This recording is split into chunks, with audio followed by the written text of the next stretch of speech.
Hello दोस्तों, आप लोगों का स्वागत है पगला एक्सप्लेन चैनल पे। तो आज हम लोग फिर से यहाँ पे कल्टिवेटर अगेंस्ट हीरो सोसाइटी को करने वाले हैं और मुझे नहीं पता है कि ये वीडियो 19 को आ रही है या फिर 20 को, क्योंकि मैं अभी भी कंफ्यूज हूँ। हम लोगों ने पिछले एपिसोड में देखा था कि यान हर एक बच्चे को स्पेशली इंडिविजुअली क्लास दे रहा था और उन्हें समझा रहा था, जिसके बाद अगला नंबर इन दोनों का लगता है और इन दोनों की फटी पड़ी थी क्योंकि यान ने एक कतार में सबको पीटा है। यान इन लोगों से कहता है कि तुम ठीक से काम धाम नहीं कर रहे हो, ना ही पढ़ाई कर रहे हो और ना ही होमवर्क कर रहे हो। क्या चाहते हो कि मैं तुम्हें सजा दूं? फिर यान अपने हाथों से एक पेंटिंग बना रहा था जहाँ पे वो डीमन रियलम लिख के एक जगह छोड़ देता है। तो फिर ये दोनों आगे से घबराते हुए यान से कहते हैं कि हम लोगों ने अपना होमवर्क इसलिए नहीं किया क्योंकि हम लोग लेजी हैं, बल्कि हम लोग किसी और चीज के ऊपर काम कर रहे थे, हम किसी दूसरे टैलेंट के ऊपर काम कर रहे थे। यान इनसे कहता है यकीन है ना? तो ये आगे से घबराते हुए कहते पक्का यार पक्का, हम आपसे झूठ थोड़ी ना बोलेंगे। यान इनसे कहता है गधो, मुझे पहले से ही पता है कि तुम्हारे पास किसी और चीज को लेकर टैलेंट है ही नहीं सिवाय एक दूसरे की जेलिसी को लेके। इस पे ये दोनों भी कहते हैं कि ये बातों से एक दूसरे से हम लोग कड़ी नफरत करते हैं। यान इन्हें समझाता है कि इन दोनों को यहाँ पे पावर की तो चाहत है लेकिन मेहनत करने की इच्छा नहीं है, जिसके बाद वो एक दूसरी दुनिया भी बना देता है जो एक दूसरा रियलम है।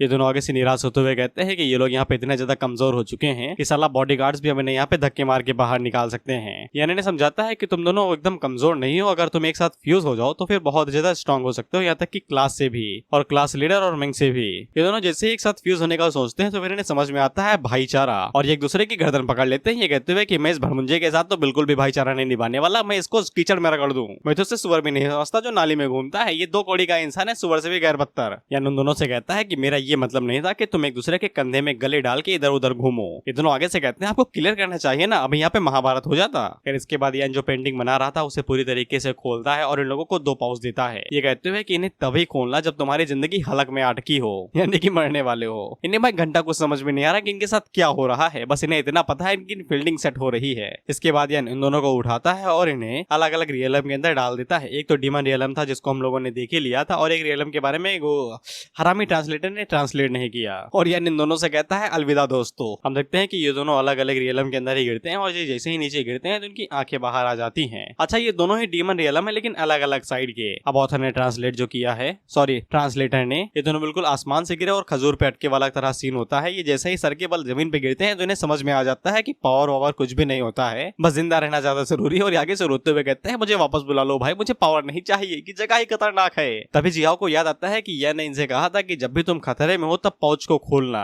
तो ये हरामी अभी ही खोल देता है। लेकिन यान इनसे ज्यादा आगे था, उसे पता था कि ये साले पहले ही खोल देंगे, इसीलिए वो पहले यहाँ पे लिख के भेज देता है गधो, मैंने बोला नहीं था कि इसे तब खोलना जब तुम्हारी जिंदगी हालत में अटकी हो, तुम्हें मेरे शब्द समझ में नहीं आते। और जियाओ हमारी तरफ मुड़ के देखता है कि जैसे हमारी गलती है, साले तू गलत है, तूने पहले क्यों खोला। इसके बाद जियाओ को समझ में आ जाता है कि उसकी जो जिंदगी हालत में अटक के बचाई जा सकती थी अब वो भी नहीं बचा सकती क्योंकि इनके पास और ज्यादा पहुंच ही नहीं है। और इसी तरीके से यान यहाँ पे 2 मॉडर्न बच्चों को जिन्हें घंटा कुछ नहीं आता सिवाय मजाक मस्ती के, वो इन्हें कल्टीवेशन वर्ल्ड में छोड़ देता है जहाँ पे धोखेबाजी और फरीबी रगों में दौड़ती है। ये बेचारे यहाँ पे सर्वाइव भी कर पाएंगे, ये मर जाएंगे पहले ही दिन। लेकिन हम लोग यान को अर्थ पे देखते हैं जहाँ पे वो सैन को एल्केमी के बारे में सिखा रहा था और वो एल्केमी के अलग अलग इंग्रेडिएंट बताता है, जिनमें से सबसे खतरनाक जानते हो क्या है? वो है टाइगर के गोटे। साले वो मैं कहाँ से लेके आऊं, उसे लेने जाऊंगा वो मेरे रख लेगा, ये कहते हुए 6 करोड़ है मुझे चाहिए। कैसन को पता चलता है कि यहाँ पे कुछ ऐसे इंग्रेडिएंट हैं जो कि पॉइजनस हैं और ये सब कुछ बुक में नहीं लिखा हुआ था। तो यान इसके सर के ऊपर डंडी मारता है, ये कहते हुए कि तुमने अच्छे से नहीं पढ़ा है,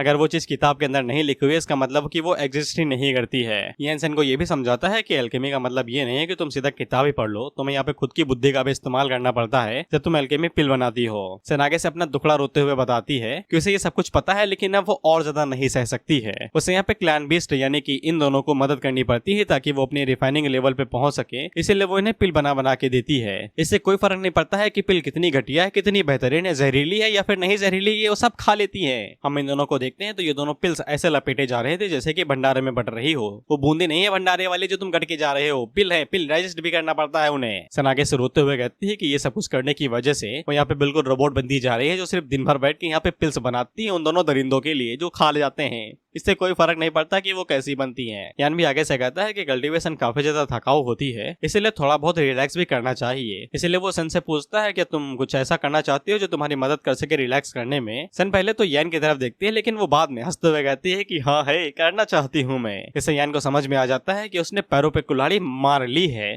और खून भी बहना शुरू हो गया है। इसके बाद अगला सीन होता है अम्यूजमेंट पार्क का, जहाँ पे हम लोग यान को रोलर कोस्टर पे देखते हैं। यान तो चुपचाप बैठा हुआ था लेकिन सन पूरा मजा ले रही थी। इसके बाद हम इन लोगों को इलेक्ट्रिक कार ड्राइविंग पे भी देखते हैं, जहाँ पे यान किसी की गाड़ी ठोक देता है तो यान आगे से हंसते हुए कहती है इसे मार दो। वो बेचारा बच्चा दहशत में आ जाता है कि ये मार तो नहीं देगा मुझे। इसके बाद सन मैरी गो राउंड करने भी जाती है, वही घोड़े के ऊपर बैठते नहीं है वो लोग, वही तरह। इसके बाद सन दोबारा एक चीज की तरफ इशारा करते हुए कहती है कि ये वाला चाहिए मेरे को। वो टेडी बियर था एक। यान आगे बढ़ता है और उस मशीन के ऊपर धड़ाम से घुसा मारता है। उसके ऊपर जो प्लेट होती है ना, जो बताती है कितनी दम है तुम में, ये आकाश को चीरते हुए अर्थ से बाहर निकलती है और जादू के प्लेनेट पर जा गिरती है। जादू के घर वाले आगे से कहते हैं कि मार दो हमें, साला पहले हमारी बच्ची की पावर्स ले ली और उसे घोंगा बना के वापस भेज दिया। बेचारा वो किसी काम का भी नहीं है, बस हकता फिरता है इधर उधर। इसके बाद सेन को यहाँ पे उसे उसका गिफ्ट मिल जाता है और अगले सीन में हम लोग सेन को देखते हैं और रिलैक्सेशन काफी ज्यादा काम आया था, उसकी पिल क्वालिटी और भी ज्यादा बेहतर हो गई थी। वहीं पे हम लोग सेन को देखते हैं जो काफी खुशी खुशी अब पिल बनाते जा रहे थे, अब इसे कोई शिकायत नहीं थी जिंदगी से। अब उसी टाइम पे वहाँ पे मैंग आती है जो कि यान को बताती है कि एडमिशन शुरू हो चुके हैं, इसलिए यूनियन की तरफ से एक मैसेज आया है और वो लोग चाहते हैं कि यान कुछ करे। यान उस लेटर को देख के आगे से कहता है कि वो लोग मुझे फोन भी कर सकते थे। मैंग आगे से कहती है कि आप तो मॉडर्न होते जा रहे हैं, बस इंस्टा रील्स की आदत मत लगा लीजिएगा।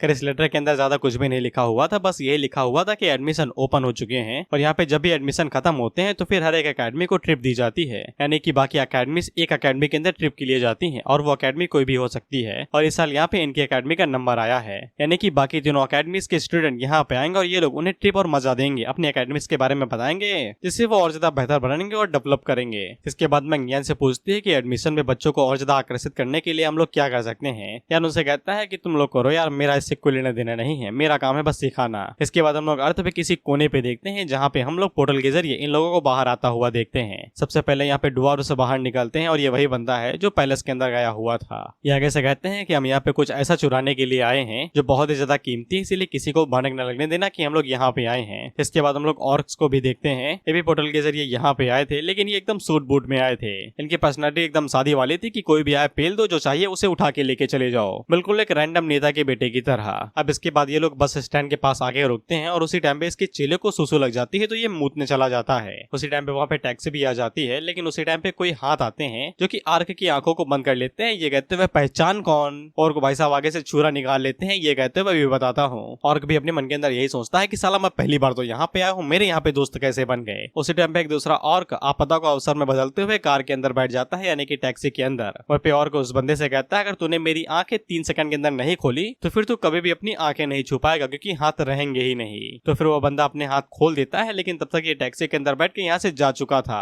और आगे से हैरान होकर कहता है कि मेरी टैक्सी और बैग कहाँ गया, साला हरामी माल चुरा ले गया मेरा। हमें पता चलता है कि इनको लूटने वाले और कोई नहीं, ये इल्फ थे। इन्हें बहुत ज्यादा प्योर सोल समझा जाता है, लेकिन इनकी हरकतें टीम रॉकेट से कम नहीं है, कुछ भी चुरा लेते हैं ये। और ऊपर से बेइज्जती करते हुए कहते हैं कि ऑर्क तो कुछ ज्यादा ही बेवकूफ होते हैं। इसके बाद ऑर्क का असली वाला चेला यहाँ पे आता है तो ऑर्क उसे पीटता है। ये कहते हैं कि साले तेरे मुद्दे के चक्कर में हम लोगों का सामान चोरी हो गया, सारे इक्विपमेंट भी चले गए। इसके बाद अगला सीन एडमिशन एरिया का होता है और इस एरिया का नाम जानते हो क्या है? फेयर एंड सर्विस, यानी कि कोई भी लूट पाट नहीं, एकदम साफ तरीके से सब कुछ किया जाएगा। और इस रूल को फॉलो करने वाले सिर्फ ये दोनों थे, सिर्फ ये दोनों। मैं अकेडमी की बात नहीं कर रहा इनकी, सिर्फ ये दोनों थे। इसके बाद जब ये अपने सामने देखते हैं तो फिर हम लोग मैजिक अकेडमी को देखते हैं, जो कि टैंक फ्लाइंग जेट से लेके आए थे। इन्हें देख के तो यही लगता है कि ये नॉटी अमेरिका पे हमला करना चाहते हैं, लेकिन असल में ये सिर्फ यहाँ पे एडमिशंस के लिए आए थे। मैजिक अकेडमी की स्कॉल लीडर एक बच्चे से कहती है तुम काफी ज्यादा परेशान लग रहे हो, तुम्हें सोने में दिक्कत होती है क्या रात में? ऐसा लगता है तुम्हारे अंदर गोला बारूद की कमी है, तुम हमारी अकेडमी के अंदर आ सकते हो, तुम्हें भरपूर मात्रा में गोला बारूद देंगे।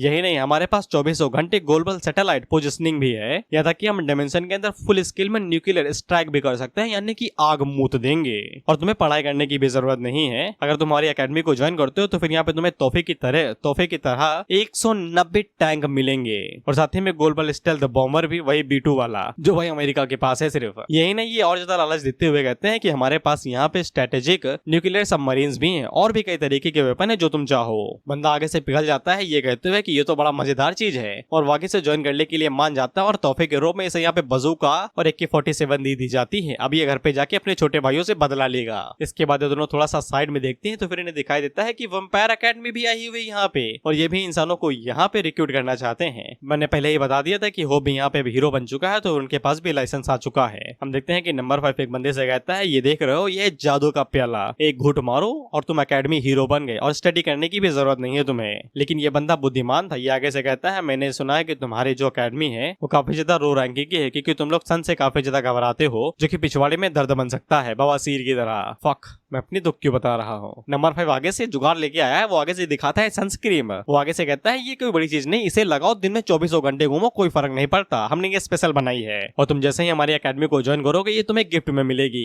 ये दोनों आगे से उनके ऊपर चीखते हुए कहती है सालो हरामी, तुम लोग कुछ भी ऐसा कर नहीं सकते, वो साले लूट रहे हो तुम लोग हम लोग निंजा एकेडमी को भी देखते हैं और ये आगे से कुछ ज्यादा ऑफर नहीं कर रहे थे। ये बस इनसे यही कहते हैं कि अगर तुम यहाँ पे हमारी एकेडमी को ज्वाइन करते हो तो फिर तुम्हें गिफ्ट के तौर पे यहाँ पे स्पेशल एडिशन सुपर मेका फिगर मिलेगा, वो भी कई सारे कलर रेंज के अंदर, जो आगे से ट्रांसफॉर्म भी हो सकते हैं। ये बच्चे आगे से कहते हैं आई एम इंटरेस्टेड। इसके बाद हम लोग सुपर ह्यूमन एकेडमी को भी देखते हैं और ये आगे से कुछ नहीं दिखा रहे थे, ये दिखा रहे थे अपनी सुपर सेक्सी नाइटी बॉडी। ये उन लोगों से कहते हैं कि देखो हमारा सुपर एकेडमी यहाँ पे हेल्थ के लिए काफी ज्यादा कॉशियस है, अगर तुम हमें ज्वाइन करते हो तो फिर तुम्हें मिलेंगे ऐसे मसल्स, क्रिएटिन, स्टेरॉइड, प्रोटीन, जो चाहिए वो मिलेगा, इंसान मार के खा सकते हो तुम यहाँ पे प्रोटीन के लिए। इस पे इन लोगों की आंखें बड़ी हो ही जाती हैं और साथ ही में ऑथर की भी कि ये साला मैंने क्या लिख दिया यहाँ पे। वहीं पे हम इन दोनों को देखते हैं और ये खून की आंसू रो रही थी ये सब कुछ देख के। ये अपने हाथों से आंखें फोड़ना चाहती थी लेकिन फोड़ नहीं सकती हैं, कल्टीवेशन भी तो कंटिन्यू करना है। खैर super human academy squad leader आगे से अपनी नाइटी बॉडी दिखाते हुए यहाँ पे युवा को भाई मैं बोलने वाला मजा बड़ा आ रहा है यार। अबे भाई तुम खुद सोचो, इनका इंस्टीट्यूट यहाँ टेक्नोलॉजी के लिए जाना जाता है और ये यहाँ पे नाइटी बॉडी दिखा रहे हैं और देश के युवा को भड़का रहे हैं जिम करने के लिए। हम लोग सॉलो और मैंग को दोबारा देखते हैं और इस बार इनके मुंह और नाक से भी खून बहने लगा था और ये मन के अंदर गालियां ही दे जा रही थी कि सालो कुछ तो शर्म करो, टेक्नोलॉजी के लिए तुम्हारे इंस्टीट्यूट जाना जाता है और यहाँ पे तुम नाइटी बॉडी दिखा रहे हो अपनी युवा को लुभाने के लिए। हम देखते हैं कि हर तरफ भीड़ का माहौल था, हर एक एकेडमी के सामने कई सारे लोग लगे हुए थे, ये लाउड स्पीकर, मुंह, नाइटी बॉडी सब कुछ दिखा रहे थे, सिर्फ नए नए बच्चों को लुभाने के लिए और एडमिशन रेट बढ़ाने के लिए। सिर्फ अपनी इमॉर्टल एकेडमी ही थी जहाँ पे एक पत्ती भी नहीं रुक रही थी। ये दोनों आगे से कहती है कि यहाँ पे नंगा नाच हो रहा है, ये लोग सीरियस भी हैं, ऐसे कैसे ये लोग यहाँ पे बच्चों को भटका सकते हैं, मैनिपुलेट कर सकते हैं उन्हें। अब उसी टाइम में वहाँ पे आते हैं दी और फार्मर दी ट्विंस चंगू मंगू और वो इन दोनों से कहते हैं कि आप चिंता ना करिए, यहाँ पे नॉर्मल मेथड्स काम ही नहीं आएंगे इन कमीनों के ऊपर, सब कुछ हमारे ऊपर छोड़िए। मैं और साउलो यहाँ पे जैसे ही इन दोनों को देखती है तो वो काफी ज्यादा खुश हो जाती हैं क्योंकि उन दोनों को पता है कि ये कमीने हमें जीत दिलाएंगे, यही कमीने हैं हमारे मसीहा यहाँ पे। लेकिन इनकी बातों से हमें पता चलता है कि इन लोगों को यहाँ पे जिया और लाइन पिछले 10 दिनों से दिखाई नहीं दिए हैं, लेकिन इन्हें कोई फर्क नहीं पड़ता। ये दोनों आगे से कहते हैं कि उनका यहाँ पे होना ना होना एक ही बराबर है, साले आपस में ही लड़ते रहते हो। फिर इसके बाद मंगू अपने लोगों से कहता है लाओ रे वो अमृत लेके आओ, यहाँ पे अमृत मंथन कराना है इन लोगों को। हम देखते हैं कि यहाँ पे 10-15 पोटलियां पिल्स आती है। इसके बाद मंगू आगे से लाउड स्पीकर उठाता है और आगे से चिल्लाते हुए कहता है कि sign up for the pill, यहाँ पे आओ, एडमिशन फॉर्म भरो और एक पिल लेके जाओ। ये पिल कोई ऐरी गैरी पिल नहीं है जो तुम कब्ज के लिए खाते हो, ये कल्टीवेशन एकेडमी की सीक्रेट पिल मेकिंग टेक्निक है, द लॉन्गेविटी पिल। जैसे बचपन में तुम लोगों ने 2 बूंद जिंदगी के लिए थे, उसी तरीके से ये एक पिल लो और 30 साल जियो बिना किसी दिक्कत के। सारी एकेडमी वाले आगे से हैरान हो जाते हैं कि ये क्या बक रहा है माँ का लाल, ये सीरियस भी है, दी एलेक्सियर सलाह में अमृत बांट रहा है यहाँ पे। लेकिन चंगू मंगू अभी भी नहीं रुकते, आगे से चिल्लाते हुए कहते हैं कि जल्दी आओ, इधर आओ, एडमिशन फॉर्म भरिए और एक पिल लेके जाइए और एक अपनी फैमिली के लिए भी। अगर अप्लाई करोगे नहीं तो फिर मिलेगा कुछ भी नहीं और ना ही फैमिली के लिए। सभी लोगों को पता है कि यहाँ पे इमॉर्टल एकेडमी कभी भी चूतियां नहीं बनाती है, वो सच ही कह रहे होंगे। इसके बाद मंगू यहाँ पे उसी मॉम के पास जाता है जिसने मना किया था कि वो अपने बच्चों को कभी भी इमॉर्टल एकेडमी नहीं भेजेंगे। मंगू मॉम से कहता है कि अब अपने बच्चों को यहाँ पे क्यों नहीं भेजती हैं। मॉम आगे से कहने ही वाली थी कि तुम लोग कुछ ज्यादा ही लिखवाते हो, लेकिन उससे पहले ही साउल उससे कहता है कि आपकी स्किन काफी ज्यादा खराब हो गई है, आप रात में अच्छे से सो नहीं पाती और ना ही आपके पास जिंदगी के अंदर कोई मोटिवेशन है अपने बच्चों की वजह से।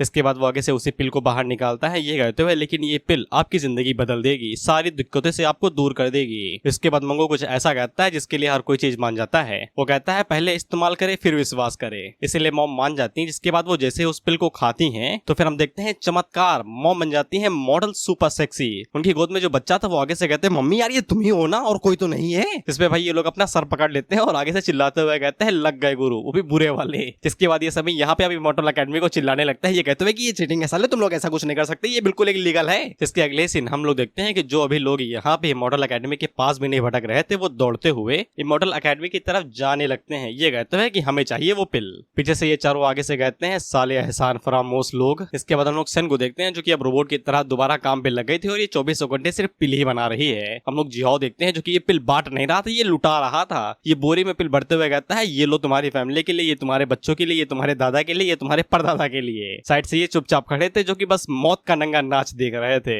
इसके बाद अगला सीन डीमन रियलम का होता है जब हम लोग जिहाओ को देखते हैं और इसकी फटके 4 हो चुकी थी, ये पेड़ पे चढ़ा हुआ था। इसके बगल में हम लोग एक बंदे को देखते हैं जो कि उसे कहता है कि यार ये सिर्फ एक छोटा सा पपी ही है जो कि डीमन बनने वाला है, तुम इसे मार सकते हो। लेकिन जिहाओ की बेहिसाब फटी पड़ी थी, वो भाई नीचे नहीं जाना चाहता था, वो बस घर जाना चाहता था। ये बंदा और कोई नहीं यानी था जो उनकी मदद करने के लिए आया था, लेकिन इनकी हरकतें देख के वो अपना सर पकड़ लेता है। इसके बाद वो यहाँ से चला जाता जाता है। ये कहते हैं कि मर जाओ सालो तुम। जियाओ के तो इससे भी ज्यादा हालात खराब है, उसके तो केचुए को देख के फट जाती है और वो भूत भूत कह के वहां से भाग लेता है। केचुआ आगे से कहता है कि साले मैंने कुछ किया भी नहीं, जमीन नरम करने आया था खेतीबाड़ी के लिए। और लैनबिन भी यहाँ पे भागते हुए सिर्फ घर जाना चाहता था और कुछ भी नहीं। हम लोग यान के एक डिसाइपल को देखते हैं जो कि यान से कहता है कि ये दोनों अभी भी छोटे हैं, इन्हें थोड़ा सा और टाइम लगेगा यहाँ पे ग्रो करने के लिए। यान उससे कहता है कि तुम यहाँ पे पूरी दुनिया को इस तरीके से एडजस्ट कर दो कि यहाँ का एक दिन बाहर के 10 साल के बराबर हो। इसके बाद अगला सीन दोबारा भाई एडमिशन एरिया का होता है। हम लोग चंगू मंगू को देखते हैं और ये पिल बांट नहीं रहे थे, लुटा रहे थे। जैसे फूल नहीं लुटाए जाते, ये ऐसे पिल लुटा रहे थे। ये लो ये लो। वहाँ पे ये लोग भाई पूरी तरीके से जाल लगा रहे थे कि कोई तो आ जाए, अब कोई तो आ जाए, लेकिन कोई भी नहीं आ रहा था। वहाँ पे ये दोनों आपस में भिड़ गए थे। ये कहते हुए तुम्हारी हिम्मत कैसे हुई हमारे लोगों को चुराने की, लेकिन बाद में ये शांत हो जाते हैं क्योंकि लड़ाई दंगा नहीं कर सकते इस एरिया के अंदर। इधर नंबर 6 नंबर 5 से पूछती है कि हम लोग वो प्लान कब शुरू करेंगे, तो नंबर 5 उससे कहता है कि आज रात करेंगे। ये आज रात कुछ करने वाले हैं, वो हमें बाद में पता चलेगा। इसके बाद अगले सीन मैजिक एकेडमी का होता है, जहाँ पे हम लोग उन एकेडमी के स्क्वाड लीडर को देखते हैं जो कि आगे से कह रहे थे उन एम्पायर्स की हिम्मत कैसे हुई, सालों को मैं जून की गर्मी में नंगा नचा दूंगी, सालों की वजह से हमारे स्टूडेंट चोरी हो गए, उनके पास पहले से इतना ताकतवर टीचर है तो फिर उन्हें और ज्यादा लोगों की जरूरत है। इसके बाद हम लोग डुवार्व्स को देखते हैं, जहाँ पे एक डुवार्व आगे से कहता है कि हम लोगों को यहाँ पे रेलिक लेने के लिए चोरी चकारी करने की क्या जरूरत है, जब हम इन्हें एक झटके के अंदर नॉकआउट करते हैं इनसे सब कुछ छीन सकते हैं। तो दूसरा डुवार्व उसके मुंह के ऊपर चट्टा मारता है और उससे कहता है कि किसी वजह से हम लोग यहाँ पे चोरी चकारी कर रहे हैं, तो मैं जितना लगता है उतनी सिंपल ये अकेडमी नहीं है। लेजेंड के हिसाब से यहाँ पे 2 एशियंट सुपर हीरोज हैं, एक का नाम है व्हाइट रोब, दूसरे का नाम है ब्लैक रोब, और इन दोनों ने ही इस अकेडमी को यहाँ पे बनाया था, यानी कि फाउंडर थे ये। एशियन टाइम में ये लोग यहाँ पे इमॉर्टलिटी मेडिसिन की मदद से पूरी दुनिया के ऊपर कब्जा किया करते थे। ये जब भी इस टेक्निक का इस्तेमाल किया करते थे तो कई सारी स्पीसीज विलुप्त हो जाया करती थी, इसलिए उनकी स्ट्रेंथ कुछ ज्यादा ही है। इसलिए इन लोगों की रेपुटेशन और स्ट्रेंथ इन लोगों के क्लैन लीडर से कुछ ज्यादा ही है, इसलिए ये लोग यहाँ पे चोरी चकारी कर रहे हैं, सीधा फाइट वाइट नहीं कर रहे हैं। हालांकि जब से वो दोनों आर्कमेज इस दुनिया से गायब हुए हैं तब से एकेडमी के हाल चाल बदल गए हैं। अब ये एकेडमी वाले जादू टोटका का इस्तेमाल नहीं बल्कि सीधा गोला बारूद निकाल लेते हैं काम बनवाने के लिए। हमें पता चलता है कि ये लोग यहाँ पे उस इमॉर्टलिटी मेडिसिन के लिए आए हैं जो कि इस एकेडमी के जमीन के अंदर छुपी हुई है। अब ये लोग इसी बारे में यही चर्चा कर रहे थे कि ये लोग कैसे अंडरग्राउंड जाएंगे, लेकिन उसी पल हम लोग अंडरग्राउंड का सीन देखते हैं जहाँ पे पहले ही इल्फ्स आ चुके थे और इन लोगों ने जो इक्विपमेंट चुराए थे वो और कुछ नहीं बस निंजा वाले कपड़े थे। अब इन इक्विपमेंट की वजह से इनकी मोबिलिटी स्पीड सब कुछ बढ़ गया था, इसीलिए ये इल्फ वाले निंजा एकेडमीज की तरह इन सभी लेजर ट्रैप्स को अवॉइड करते हुए इजिली इन्हें शट डाउन कर देते हैं। इसके बाद ये लोग इस इक्विपमेंट की तारीफ भी करते हैं कि इनकी वजह से काम काफी ज्यादा इजी हो गया। वहीं पे हम दोनों ऑर्क को देखते हैं और इन्होंने सिर्फ मुंह के ऊपर कपड़ा बांधा था, दी प्रोफेशनल चोर्स, जो प्रोफेशनल चोरों के आधार कार्ड की तरह होता है। खैर इन लोगों को वहाँ पे वो इमॉर्टलिटी मेडिसिन मिल जाती है, लेकिन यहाँ पे 2 बोतल्स थी, एक काली और एक सफेद। समझ में आ रहा होगा, थोड़ी बुद्धि तुम्हारी तेज हो। इनकी इल्फ लीडर उनसे कहती है ज्यादा सोचो नहीं, दोनों ही रख लो, यहाँ से निकलो, कभी भी अलार्म बज सकता है। तो फिर ये दोनों बैटल्स को लेकर वहाँ से बाहर निकल जाती है और जैसे इन दोनों की नजर इनके इक्विपमेंट के ऊपर पड़ती है तो ये आगे से चिल्लाते हुए कहते हैं कि ये तो हमारे इक्विपमेंट है, ये साले इल्फ चुरा ले गए थे उन्हें। इस पे उसका लीडर आगे से चिल्लाते हुए कहता है कि तुम्हें सिर्फ इक्विपमेंट दिखाई दे रहा है, उनके हाथों में बोतल नहीं दिखाई दे रही, वो मेडिसिन। इसके बाद ये दोनों ही वहाँ पे इल्फ के पीछे जाने लगते हैं। डुवार्व की नजर उनके ऊपर पड़ती है, जिसके बाद ये भी उनके पीछे जाने लगते हैं, जिसके बाद ये दोनों पिलर्स के ऊपर आ जाते हैं और एक दूसरे की तरफ देखने लगते हैं। सभी कोई कह रहा था कि मेडिसिन मुझे दे दो, नहीं मैं तुम लोगों को मार दूंगी, लेकिन वो इल्फ इन दोनों से ही ज्यादा तेज थी, इसलिए वो पलक झपकते ही वहाँ से गायब हो जाती है। वहीं पे ये दोनों उसे ढूंढने की कोशिश कर रहे थे, लेकिन वो इन्हें मिल ही नहीं रही थी क्योंकि उसने एक झटके के अंदर ही अपने कपड़े बदल लिए थे। अब वो यहाँ पे मैजिक गर्ल एकेडमी की एक सदस्य बन गई थी। इसके बाद हम लोग यान को देखते हैं जो कि फोन से सुपर ह्यूमन अलायंस के प्रेसिडेंट से बात कर रहा था। प्रेसिडेंट घबराते हुए यान से कहता है कि कल हमारे बच्चे फील्ड ट्रिप के लिए आने वाले हैं, जो कि नए स्टूडेंट के लिए किया जाता है। यान आगे से कहता है ठीक है मैं समझ गया, जिसके बाद वो फोन रख देता है। अब इसके बाद हम देखते हैं कि ये सभी लोग यहाँ पे रसोई घर में आ गए थे उस इमॉर्टल मेडिसिन को ढूंढने के लिए। गधों बर्तनों में क्या ढूंढ रहे हो, उनका इस्तेमाल बनाने के लिए होता है, छुपाने के लिए नहीं, तिजोरी ढूंढो। खैर उसी टाइम पे इनको आवाज आती है जो कि कोई इन लोगों से कहता है कि तुम लोग यहाँ पे क्या कर रहे हैं, और इन लोगों ने यहाँ पे उस आर्कमिजेस की तरह ही अपना होलिया बदल रखा था। ये नकली है, मैं पहले ही बता दे रहा हूँ। हालांकि ये दोनों जैसे ही इन्हें देखते हैं तो इनकी फटके चार हो जाती है। ये मन के अंदर सोचते हैं कि ये बुड्ढे तो मर गए थे, साला ये जिंदा कैसे हो गए। लेकिन ये दोनों अपना चालू हैं। ये आगे से उन्हें धमकाते हुए कहते हैं तुम्हारी हिम्मत कैसे हुए भाई हमारे लैंड में इस तरीके से घुसपैठ करने की, और ऊपर से रसोई घर में घुसने की, ऊपर से चप्पल भी नहीं उतारे, चप्पल उतार के आओ। तो फिर ये दोनों अपना सर झुका लेते हैं और आगे से माफी मांगने लगते हैं, ये कहते हुए कि हम यहाँ पे सिर्फ कुछ मेडिसिन को ढूंढने के लिए आए थे, भगवान हमें माफ कर दीजिए। तो ये आर्कमेज आगे से कहते हैं अच्छा ऐसी बात है, तो फिर वो तुम्हारे सामने जो टट्टी दिखाई दिखाई दे रहे हैं उसे चाट के साफ करो। ये दोनों इस चीज के लिए मान भी जाते हैं और जाके उसे साफ करने ही वाले थे कि उसी टाइम इन्हें समझ में आता है कि कोई भी बुढ़ा इंसान ये काम नहीं करने को कहेगा। इसके बाद डुआर आगे से चिल्लाते हुए कहता है कि उन साली इल्फ ने हमें दोबारा पंगु बना दिया। इसके बाद दोनों पीछे पलटते और इल्फ के ऊपर हमला करने के लिए जा ही रहते कि उससे पहले इल्फ अपना हुलिया बदलती है और ग्रुप के अंदर घुस जाती है और ये सभी एक जैसे ही दिखती हैं। इसीलिए ये दोनों कुछ भी नहीं कर पाते और चुपचाप दीवार के पीछे ही छुप जाते हैं। इल्फ अपनी छोटी वाली इल्फ से पूछती है कि तुमने हमारा नाम लिख दिया ना? तो इल्फ आगे से बताती है कि हाँ लिख दिया। जिसके बाद हमें इन दोनों के यहाँ पे नाम पता चलते हैं। ये जो मेन वाली इल्फ है जो कि अभी तक इन लोगों को भाई मजा चखा रही है उसका नाम जिया है और इसके असिस्टेंट का नाम यूए है। सॉरी, असिस्टेंट का नाम टैंग है। ये अपना प्लान बता रहे थे कि हम लोग यहाँ से भागेंगे जैसे ये सब कुछ खत्म हो जाएगा। उसी टाइम पे हम लोग क्लास लीडर को देखते हैं जो कि यहाँ पे इन लोगों को सिखा रहे थे कि सामान को कैसे छुपाया जाता है। जिसके बाद अपने स्कर्ट से मशीन गन बाहर निकाल लेती है, वो भी 300 मीटर की। और यही नहीं, लीडर आगे से कहती है कि हमने बाकी सामान भी यहीं पे छुपाया है। और ये भाई काफी ज्यादा एनीमे में होता है और ये राज मांगा ऑथर के साथ ही चला जाता है। वहीं पे इन दोनों को सांप सूंघ जाता है ये मूव देख के कि इतनी बड़ा हथियार स्कर्ट के अंदर आया तो आया कैसे।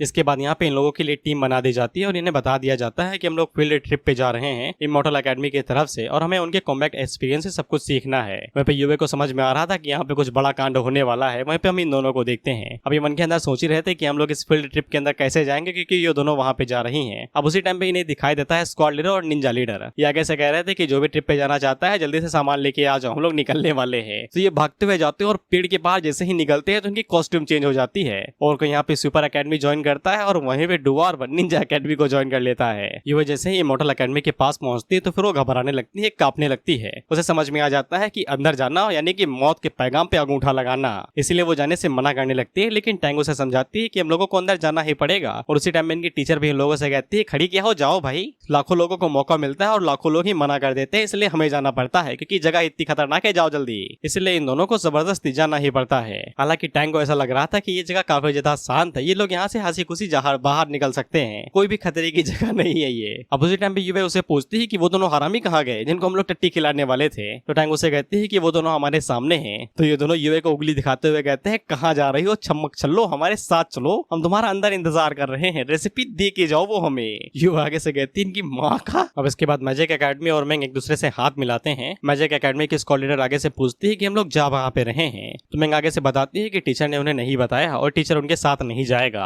अब इसके बाद हम लोग टैंग को देखते हैं जो कि युवे से कहती है कि सामने देखिए। तो हम लोग सामने एन और मिंग को देखते हैं और ये दबाते पे ले जा रहे हैं, जो आ रहा है पे ले जा रहे हैं, उससे सर्व किया जाता है, ये उससे खा रही है चावल। वहीं पे युवे जैसे उन दोनों की तरफ देखती है तो वो काफी ज्यादा घबरा जाते हैं क्योंकि ये दोनों यहाँ पे ग्रैंड मास्टर लेवल पे थे इनके हिसाब से और ये दोनों इन्हें इग्नोर कर रहे हैं, इन्हें बस खाना चाहिए और कुछ भी नहीं। युवे अपने मन के अंदर सोचती है कि ऐसी जगह पे ये ग्रैंड मास्टर लेवल के क्रिएचर क्या कर रहे हैं और वो अपना अंगूठा चबाते हुए सोचती है अगर ये यहाँ पे हैं तो फिर इनसे पावरफुल भी यहाँ पे कोई हो सकता है ना, बस उस बंदे से मुलाकात ना हो जो इनसे ज्यादा स्ट्रॉन्ग, नहीं तो हम लोग पक्का मरेंगे, लाश भी नहीं मिलेगी हमारी। हम इन दोनों को देखते हैं और ये नजरें चुरा लेते हैं, पीछे पलट जाते हैं। ये कहते हुए कि तुमने वहाँ पे दो ग्रैंड मास्टर क्रिएचर्स को देखा ना जो चावल और ब्रेड खा रहे थे। डुआर आगे से कहता है कि हाँ हमने देखा, साली कमीनी युवे, तेरी वजह से हम यहाँ पे आ गए और हम पक्का यहाँ पे मारे जाएंगे, मैं तुम्हें श्राप देता हूँ तुम भी मरोगे हमारे साथ। इसके बाद मैं इन लोगों से कहती है कि चलो हम लोग अकेडमी के अंदर चलते हैं। और जैसा कि मैंने तुम्हें पहले ही बता दिया था कि ये अकेडमी बाहर से ही अकेडमी है, बल्कि अंदर से ये जन्नत है, जन्नत। क्योंकि ये जैसे उस टेलीपोर्टेशन वाले दरवाजे से अंदर आते हैं तो फिर इन्हें दिखाई देती है जन्नत, बादलों के ऊपर बना हुआ घर, किंगडम,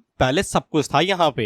इन सभी लोगों का आगे से मुंह खुल जाता है, ये आगे से कहते हैं ये स्वर्ग में रहते हैं, हम साला नर्क में रहते हैं। मैजिक एकेडमी की लीडर आगे से कहती है कि मैं साले आधी जिंदगी सिर्फ गुफा में रह रही हूँ, ये हमसे ज्यादा अमीर हैं। मैं इन लोगों को अपनी हेवनली गॉड एकेडमी के अंदर सेक्ट के अंदर इन्वाइट करती है। वहीं पे ये तीनों एक साथ आ जाते हैं और एक दूसरे से कहते हैं कि तुम्हें मौत दिखाई दे रही है। डुआर आगे से कहता है हाँ दिखाई दे रही है, ऊपर देखो। और इन सभी लोगों का इशारा यान की तरफ था जो इन लोगों को देख रहा था। इसके बाद ये तीनों यान की नजरों से अपनी नजरें छुपाने लगते हैं। ये कहते हुए नीचे देखो, किसी की तरफ देखना भी नहीं, साला वो इतना ज्यादा स्ट्रॉन्ग है कि हमें इग्नोर भी कर दे तो भी उसे कोई फर्क नहीं पड़ता।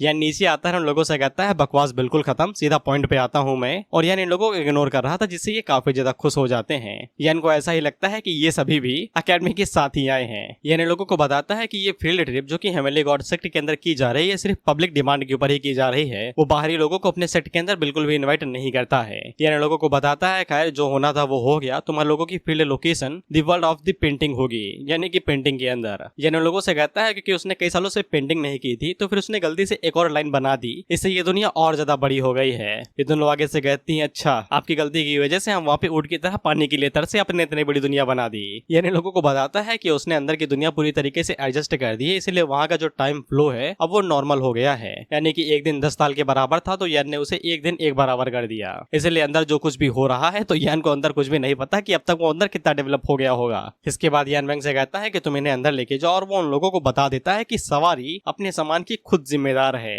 यानी कि अगर ये अंदर मरते हैं तो यान इनकी जिम्मेदारी नहीं लेने वाला। इस पे इन दिनों को भाई मौत आ जाती है। ये आगे से कहते हैं कि मरेंगे भी तो अपनी जिम्मेदारी पे। वेंग आगे से सांप सूंघ जाता है कि फील्ड ट्रिप एंजॉयमेंट के लिए होती है और यहाँ पे हमें मौत से टक्कर कराई जा रही है। इसके बाद यानी लोगों को उठाता है और पेंटिंग के अंदर दे पटकता है। ये कहते हुए जाओ और जाके फील्ड ट्रिप का एंजॉय करो। इसके बाद ऐसे पेंटिंग के अंदर चले जाते हैं और वहां से टेलीपोर्ट होके वर्ल्ड ऑफ पेंटिंग के अंदर आ जाते हैं, जहाँ पे जिया और लैनविन पहले से ही हैं, लेकिन डीमन रियलम के अंदर, और ये ह्यूमन रियलम है। अब ये लोग जैसे इस जगह को देखते हैं तो इनकी भाई बोलती बंद हो जाती है। मुंह चिल्ला के कहते हैं कि साला ये कौन सी जगह है, कहाँ भेज दिया हमें ये। जिसके बाद हम लोग इस पेंटिंग वर्ल्ड को देखते हैं और ये बिल्कुल रियल वर्ल्ड की तरह ही था। यहाँ पे कई सारे लोग हैं जो कि अपना जीवन यापन करते हैं, खाते हैं, पीते हैं, बच्चे पैदा करते हैं, वो बड़े होते हैं और फिर मर जाते हैं। मोल भाव करना, मार्केट करना, लड़कियों का घूमना फिरना, उनके लिए फूल लिटाना, लड़कों को लोभावित करना, सब कुछ यहाँ पे सेम था रियल वर्ल्ड की तरह। लेकिन इन लोगों ने ये चीज कभी भी नहीं देखी थी। ये आगे से कहते हैं कौन सी जगह पे आ गए हम भाई। और फिर सालों को भी यकीन नहीं हो रहा था कि ये पेंटिंग बिल्कुल असली है, असली एकदम। मैंगो से कहती है कि हम लोगों को आगे बढ़ना चाहिए। इसके बाद हम लोग एक टी शॉप को देखते हैं जो कि टी यहाँ पे सर्व करता है, और ये और कोई नहीं हमारा यान था, द लिटिल वर्जन। यान वहाँ की टाई को टेस्ट करता है तो फिर उसे पता चलता है कि टी काफी ज्यादा कड़वी है। नॉर्मली इंडिया को छोड़ के बाकी एशिया में जो टी दी जाती है वो कड़वी ही होती है, क्योंकि वो चाय पत्ती और नॉर्मल पत्तों से बनती है, वो चीनी नहीं मिलाते, जस्ट लाइक ब्लैक कॉफी। लेकिन यान को जो चाय दी गई थी वो कुछ ज्यादा ही कड़वी थी। अब यान आगे कुछ कह पाता कि इससे पहले हम लोग देखते हैं कि यान यहाँ पे 2 मुस्टंडों को लेके आया था, जो कि ओनर को पकड़ लेते हैं और उसे कहते हैं तुझे मारना है क्या बे, इतनी ज्यादा कड़वी चाय कौन बनाता है। यान उन दोनों को शांत करता है और वो ओनर से कहता है कि तुम्हें चिंता करने की जरूरत नहीं है, ये काफी ज्यादा छोटे हैं, इसलिए बुद्धि पे अपना पूरा कंट्रोल नहीं कर पाते हैं, ये तुम्हें कुछ भी नहीं करेंगे। ओनर इन दोनों की तरफ देखता है तो वो अपनी आंखों से इससे कहते हैं साले मार देंगे हम तुझे। इस पे ओनर काफी ज्यादा घबरा जाता है और चुपचाप वहां से चला जाता है। जैसा कि मैंने बताया कि यान की बनाई हुई दुनिया बिल्कुल रियल वर्ल्ड की तरह ही है। यहाँ पे बिल्कुल लोग रियल वर्ल्ड की तरह ही हैं, इसलिए कुछ मुस्टंडे लौंडिया छेड़ने की कोशिश कर रहे थे यान की आंखों के सामने। वहाँ का जो ओनर था वो यान को समझाने की कोशिश करता है कि वो बाहर से आया है, इसीलिए वो इन लोगों को इग्नोर कर सकता है, ऐसा यहाँ पे होता ही रहता है, फैमिलीज के कुछ मुस्टंडे ऐसा करते ही रहते हैं। यान उससे कहता है थोड़ा सा और डिटेल में बताओ दादा। तो वो ओनर यहाँ पे यान को बताता है कि वो इतने समय लोग यहाँ पे गू गाओ हेवन के अंदर है। यहाँ पे टोटल 6 इमोर्टल फैमिलीज हैं, और ये जो 6 इमोर्टल फैमिलीज है शायद से इनके लीडर यान के डिसेपल ही हैं, क्योंकि वही भाई स्ट्रॉन्गेस्ट पूरी दुनिया के अंदर यान के अलावा। अब ये 6 की 6 इमोर्टल अकेडमीज यहाँ पे हर साल इनर डिसेपल के लिए एग्जामिनेशन करती हैं, और कई सारी फैमिलीज यहाँ पे अपने बच्चों को भेजती हैं। अगर उनके डिसेपल उनके बच्चे यहाँ पे इनर डिसेपल बन जाते हैं तो उनकी जो इज्जत और शोहरत है वो एकदम स्काई रॉकेट हो जाती है। इसके बाद वो ओनर यहाँ पे यान को बताता है कि ये जो बंदा है इसके साथ यहाँ पे कई सारे रिफाइनमेंट गॉड लेवल के एक्सपर्ट्स हैं, और ये पक्का यहाँ पे उस औरत को टारगेट कर रहा है। और वो यान से कहता है कि आपको इसे इग्नोर नहीं करना चाहिए, लेकिन यान आगे से अपने हाथ का इस्तेमाल करते हुए कफ को तोड़ता है और उस टूटे हुए हिस्से से उस बंदे की गली को चीर देता है, और वो टुकड़ा एक पिलर में लगता है तो उस पिलर के टुकड़े टुकड़े हो जाते हैं। और जैसे कॉलेज के फर्स्ट ईयर लड़कों में जो गर्मी होती है वैसे ही इस लड़के के अंदर भी गर्मी थी, इसलिए यान के पास चला जाता है और उसे कहता है तुम्हें पता भी है कि तुमने किस पे हाथ उठाया है, तुम्हें क्या लगता है तुम किसी मानवा के हीरो हो क्या, जो यहाँ पे किसके ऊपर भी किसी भी टाइम हमला कर सकते हो। मैं तुम्हें बताता हूँ कि ये दुनिया कितनी ज्यादा क्रूर है। हम देखते हैं उस बंदे के साथ जो उसका चेला था वो उसे रोकता है, मास्टर थम जाओ थम जाओ। उसे कहता है क्या है बे। तो वो बंदा मास्टर से कहता है कि जरा उस तरफ देखो। तो हम लोग देखते हैं कि यान ने जो कप तोड़ा था उसके अंदर जो चाय थी वो अभी बिल्कुल स्थिर थी।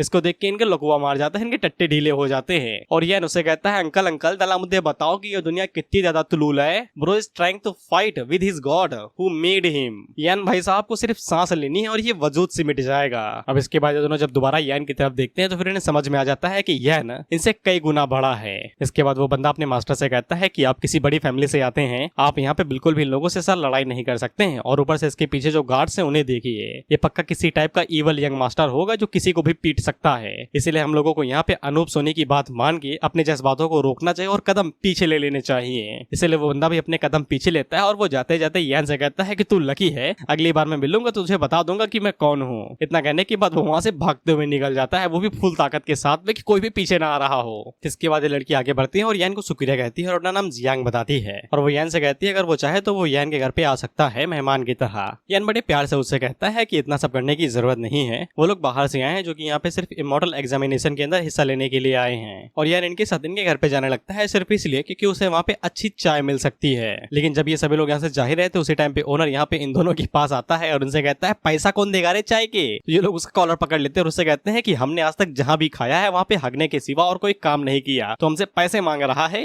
यान निंगनिंग से कहता है कि पैसे दे दो इससे पहले कि मैं तुम्हारा माथा फोड़ दूं। तो असल में ये दोनों इंग और नैन है। निंगनिंग अपने पास से स्पेशल स्टोन निकालती है और वो उसे शॉप ओनर को दे देती है पेमेंट के तौर पे। इसके बाद अगला सीन एक वार्डरूम का होता है, यानी कि होटल ही समझ लो, जहाँ पे हम लोग इन सभी लोगों को देखते हैं और ये सभी यहाँ पे एक कमरा लेने के लिए आए हुए थे। वहाँ पे जो कल्टिवेटर थे वो आगे से कहते हैं ये नंगे दड़ंगे यहाँ पे कैसे घूम रहे हैं, इन्होंने तो कपड़े भी नहीं पहने। हम लोग स्कॉल लीडर को देखते हैं और ये अपने पास से जानते हो क्या निकालता है, अमेरिकन डॉलर, और उन्हें हाथों में पटकते हुए कहता है वेटर रूम लेके आइए। वहीं पे हम इन तीनों को देखते हैं जो कि आगे से कहते हैं कि हमें चल के उनके ऊपर नजर रखनी चाहिए इससे पहले कि वो लोग कोई कांड कर दे। हम लोग वहाँ के ओनर को देखते हैं जो कि कैश को देख के कहता है कि ये क्या चीज है बे।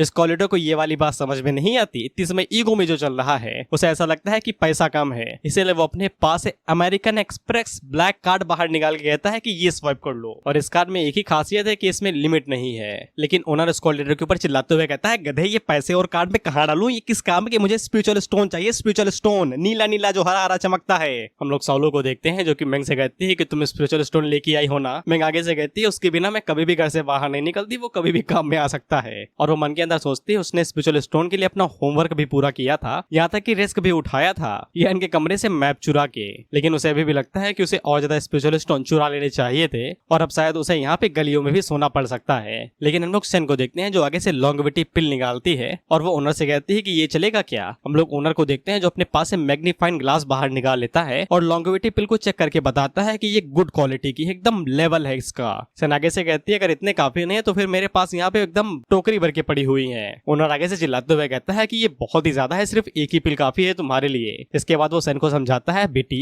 अगर तुम्हें ये बात नहीं पता है कि इस दुनिया के लिए सर्वाइवल रूल कितने ज्यादा टफ है, यहाँ पे सर्वाइव करना कितना ज्यादा मुश्किल है, तो फिर मैं तुम्हें एक चीज बताता हूँ कि अपने टैलेंट को कभी भी यहाँ पे किसी को दिखाना नहीं। मेरी जगह पे अगर और कोई होता तो अब तक तुम्हें वो लूट चुका होता, मैं सिर्फ एक ही पिल ले रहा हूँ। ये ओनर यहाँ पे इस पिल की अहमियत भी बताता है। मैं शॉर्ट में बताता हूँ यहाँ के जो लोग हैं इनका लाइफ स्पैन काफी ज्यादा कम है, पेंटिंग या फिर यान की वजह से होगा, उसने कुछ लगाया होगा, इसीलिए वो लोग यहाँ पे इस लॉन्गेविटी पिल का इस्तेमाल करते हैं क्योंकि ट्रेनिंग करने की वजह से उनकी एनर्जी यहाँ पे खत्म हो जाती है और वो मर जाते हैं। इसलिए वो लोग लॉन्गेविटी पिल का इस्तेमाल बैटरी की तरह करते हैं जिससे उनकी एनर्जी कभी खत्म ना हो। ये दोनों अपने मन के अंदर सोचती है कि ये काफी अच्छा है कि हमारे पास सन है यहाँ पे, नहीं तो हमें गलियों में सोना पड़ता। और क्योंकि इन लोगों की मुलाकात सिर्फ एक बंदे से हुई थी जो कि इन लोगों के लिए काइंड और एकदम सत्यवादी था, तो इन्हें ऐसा लगता है कि इस दुनिया के सभी लोग ही काइंड होंगे। लेकिन इनका ये वाला भ्रम बहुत गंदी तरीके से टूटता है क्योंकि उसी पल हम लोग देखते हैं कि वहाँ पे एक चिकला लौंडा आता है जो कि उन लोगों से कहता है कि तुम भी लोग अगर यहाँ पे इमॉर्टल फैमिली के इंटरनल एग्जाम के लिए आए हो तो फिर तुम हमारे साथ चल सकते हो। क्योंकि ये दोनों ही भाई टीनेजर और इनके सामने एकदम चिकना लौंडा खड़ा है तो ये आगे से शर्माना शुरू कर देती हैं, कुछ कर नहीं सकती हैं लड़कियां जो हैं। और ये आगे से बिल्कुल जो टिपिकल टाइप एफसी नहीं रहते हैं 0 to हीरो वाले, बिल्कुल उसी तरीके से था ये, घबराते हुए बस थोड़ा बहुत कॉन्फिडेंट के साथ में। अब इन्हीं से 4-5 मीटर दूर हम लोग एन लिंग और यान को देखते हैं। वहीं पे एन और लिंग आगे से कहते हैं कि बच्चों को प्यार हो रहा है, ऐसा लगता है इस उम्र में प्यार जरूरी भी है।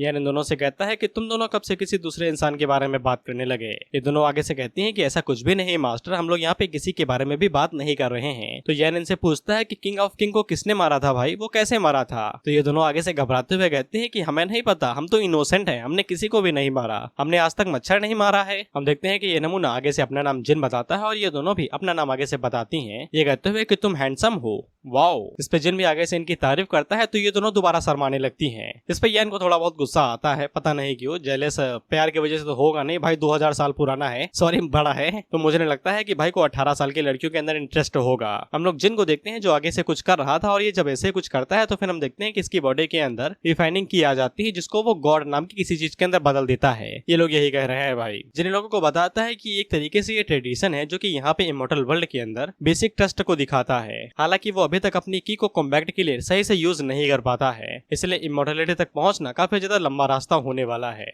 सोलो मिंग से कहती है कि हम लोग इस जगह के बारे में ज्यादा कुछ भी नहीं जानते हैं, शायद से ये हमारी मदद कर सकता है आसपास की जगह को जानने में। Never trust anybody in foreign country, हो सके तो छुरा और कट्टा रख लेना, जरूरत पड़ने पे इस्तेमाल कर लो भाई, ये मेरे रूल है। लेकिन हम लोग जिन को देखते हैं जो कि अजीब तरीके से यहाँ पे यान को भी इनवाइट करता है। यान उसे कहता है तेरे को मुझसे क्या चाहिए भाई, तो जिन उसे कहता है कि यार तुम खाली ही बैठे हो तो हमारे साथ आ सकते हो। यार अपने मन के अंदर सोचता है कि अच्छा खाली बैठा हूँ मैं। इसके बाद जिन यान से पूछता है कि तुम्हारा कल्टीवेशन लेवल क्या है, तो यान आगे से अपना कल्टीवेशन लेवल दिखाता है जो कि की रिफाइनिंग की पीक स्टेज होती है। इस पे जिन उसकी तारीफ करता है कि जब वो उसकी उम्र में था तब वो यहाँ पे पिल लिया करता था सिर्फ मार्शल आर्ट आर्टिस्ट लेवल तक अचीव होने के लिए। हम लोग ऑर्क, ड्वार्फ और इल्फ को देखते हैं। ये मन के अंदर सोचते हैं कि ये भड़मुंजे के किस चीज के ऊपर बात कर रहे हैं। इस पे ऑर्क आगे से कहता है मुझे इतना पका है कि ये पक्का साइंस के बारे में तो बात नहीं कर रहे हैं। इसके बाद अगला सीन कुछ दिनों के बाद का होता है और जिन ने इन लोगों को यहाँ पे काफी कुछ सिखाया, सोशल सिस्टम कैसे यहाँ पे सर्वाइव किया जाता है और कौन कौन सी चीजों को इग्नोर नहीं किया जा सकता। सारी चीजें एकदम मस्त जा रही थी, बस यान बीच बीच में फालतू के सवाल पूछ रहा था। वहीं पे इन दोनों लड़कियों को अब इसके ऊपर भरोसा होने लगा था कि ये एक अच्छा इंसान है। जिसके बाद अगला सीन एक दिन पहले का होता है जब एग्जामिनेशन शुरू होगा और जिन लोगों को होटल पे लेके आया था खाना पीना खिलाने के लिए, और वो इन्हें बताता है कि अगर इन लोगों को यहाँ पे इमॉर्टल फैमिली इंटरनल एग्जाम देना है तो फिर इन्हें किसी फैमिली को ज्वाइन करना पड़ेगा। इमॉर्टल अकेडमी यहाँ पे किसी अरे गहरे को एग्जाम देने के लिए नहीं देती है, इसलिए किसी फैमिली को ज्वाइन करना एक क्वालिफिकेशन की तरह होगा। वहीं पे हम इन तीनों को भी देखते हैं और जिनने इन्हें भी इन्वाइट किया था खाना पीना खिलाने के लिए। ये आगे से कहते हैं कि ये काफी ज्यादा रिच है साला, इसने हमें इन्वाइट किया यहाँ पे खाने के लिए। इस पे यूए आगे से कहती है कि वो सिर्फ यहाँ पे इमॉर्टल अकेडमी की लड़कियों के पीछे पड़ा हुआ है, उनके साथ फ्लर्ट कर रहा है ये। जिन यहाँ पे इन्हें एक और ज्ञान देता है कि इमॉर्टल वर्ल्ड के अंदर यहाँ पे तुम्हें अपने सामान को सेव करके रखना चाहिए। सिटी के अंदर भले ही कोई भी तुम्हारे साथ कुछ भी करने की कोशिश नहीं करेगा, लेकिन जैसे ही तुम सिटी के बाहर कदम रखोगे तो लोगों को मारना भी नॉर्मल हो जाता है हर दिन वहाँ पे, इसलिए उन दोनों को सावधान रहना चाहिए। इसके बाद जिन यहाँ पे मैंग को चाय देता है तो मैंग का हाथ गलती से जिन के हाथ में लग जाता है, जिससे ये शर्मा जाती है। हम लोग यान को देखते हैं और इसका पारा हाई हो रहा था। ये लोग पंखा करते हुए कहते हैं शांत रहो यार मास्टर, तुम आपकी गुस्से की वजह से ये पूरी दुनिया कोलैप्स कर जाएगी। यहाँ पे गॉड यहाँ की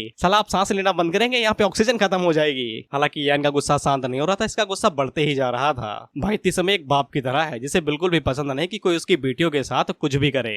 निंगनिंग और आन भी उसे यही कहते हैं मास्टर शांत रहिए, जब वो तो बड़ी होंगी उन्हें शादी तो होगी ही ना उनकी, तभी आप इस तरीके से गुस्सा करेंगे क्या? तो फिर यान आगे से शांत हो जाता है। फिर हम लोग ड्वार्फ को देखते हैं जो कि आगे से कहता है इस बच्चे का एक्सपीरियंस कुछ ज्यादा ही अजीब है। इस पे यूए आगे से कहती है कि ये किसी तरीके का ड्रामेटिक रिलेशनशिप है क्या? तो ड्वार्फ उसे कहता है कि तुम के ड्रामा वॉच करा करो, तुम्हें जरूरत है उसकी। अब इसके बाद हमें एक स्पेसिफिक सीन दिखाया जाता है जहाँ पे वाइन डाली जाती है कप के अंदर। इसको देख के इंगिंग और एन काफी ज्यादा सीरियस हो जाती है, लेकिन एन उन्हें रोक देती है। ये सोचते हैं कि मास्टर ने कुछ भी नहीं कहा तो वो भी कुछ भी नहीं करेंगे। और जिन यहाँ पे इस चाय को इन दोनों को ऑफर करते हुए कहता है कि ये स्पेशल वाइन है, ये वाइन इन लोगों की स्किन को और भी ज्यादा जवान रखेगा, बस ज्यादा ना पीना। जिन यान को भी वो चाय ऑफर करता है, लेकिन यान मना कर देता है ये कहते हुए कि मेरी उम्र नहीं हुई ये सब पीने की। तो फिर जिन यान से कहता है कि तुम्हें ये लड़कियां पसंद है क्या? चिंता न करो, मैं तुमसे छीनूंगा नहीं। कैसा रहेगा शेयर करने के बारे में, लेकिन उसके लिए तुम्हें मेरे साथ कोऑपरेट करना पड़ेगा। यान आगे से कहता है देखते हैं। इधर हम इन तीनों को देखते हैं जो कि वाइन के मटके से कपड़ा हटाते हैं और गटक जाते हैं पूरी की पूरी। इसके बाद वहाँ पे जैसे ही रात होती है तो हम लोग साउलो और मेंग को देखते हैं और ये पूरी तरीके से टल्ली हो चुके थे। हम लोग जिन को देखते हैं जो कि आगे से कहता है शुरू करो, तो उसका चेला आगे से कहता है कि हमें क्या करना है।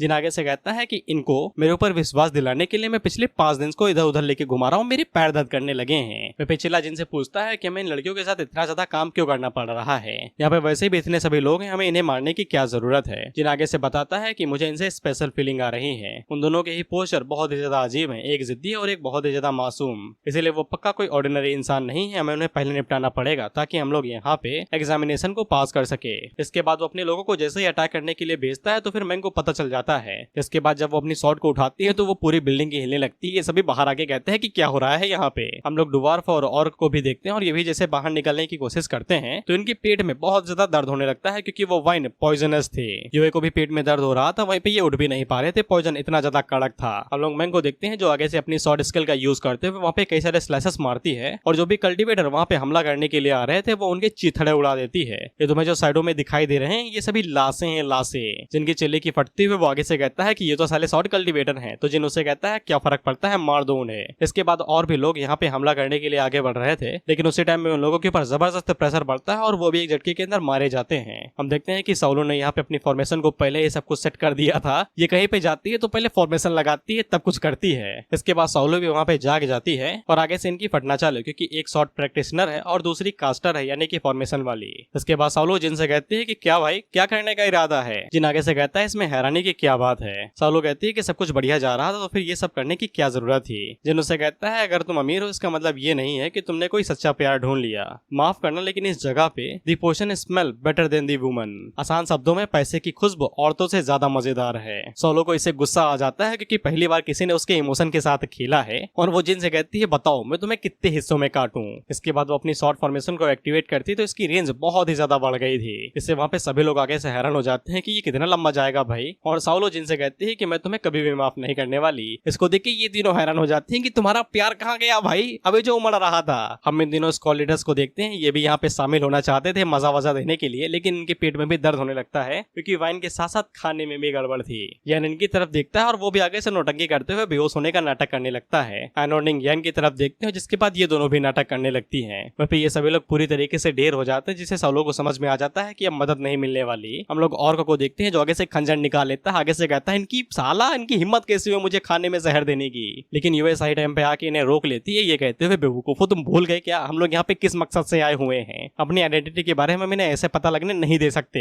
जिन लोगों से कहता है कि यार मैंने तो तुम लोगों को एकदम जबरदस्त दवाई दी थी, तुम दोनों अभी तक ठीक कैसे हो। तो फिर आगे से ये दोनों उस वाइन को थूकते हैं, यानी कि इन्होंने पिया ही नहीं था। इतनी देर से मुंह में क्या रखा था भाई। फिर जिन मेरी तरह कहता है कि खैर जो भी हो ऑथर की मर्जी। इसके बाद ये अपने असली रंग दिखाता है। इसने जो वहाँ पे अपनी कल्टीवेशन दिखाई थी वो सिर्फ नकली थी। इसकी कल्टीवेशन पहले से और भी ज्यादा शक्तिशाली हो जाती है, लेकिन सालों को घंटा फर्क नहीं पड़ता। वो कहती है कि अपनी पावर छुपा के क्या साबित करना चाहते हो, मुझे कोई डर नहीं है तुमसे। इसके बाद वो जिन के ऊपर अपनी शॉर्ट फॉर्मेशन से हमला कर देती है। हालांकि जिन उसे अवॉइड करने की कोशिश करता है अपनी शील्ड की वजह से, लेकिन तभी उसके चेहरे के ऊपर कट लग जाता है क्योंकि लगे हाथ तो मैंग ने भी उसके ऊपर धावा बोल दिया था। जिसके बाद मैंग नीचे से निकलती है और उसके मुंह के ऊपर घुटना दे मारती है। ये दोनों ही घर की अलग अलग छत पे जा लैंड होते हैं और जिन आगे से कहता है कि शॉर्ट कल्टीवेटर के लिए उसे और ज्यादा सीरियस होना पड़ेगा, लेकिन सीरियस तो यहाँ पे मैंग थी। इसके बाद वो आगे से एक और टेक्निक का इस्तेमाल करती है और वहाँ पे शॉर्ट स्पिरिट को समन कर लेती है। और ये वाली शॉर्ट स्पिरिट वो शॉर्ट किंग इमॉर्टल वाली से अलग है क्योंकि ये शॉर्ट की से निकलती है। ये लोग जैसे ही यहाँ पे शॉर्ट स्पिरिट को देखते हैं तो बहुत ज्यादा हैरान हो जाते हैं कि ये क्या चीज है।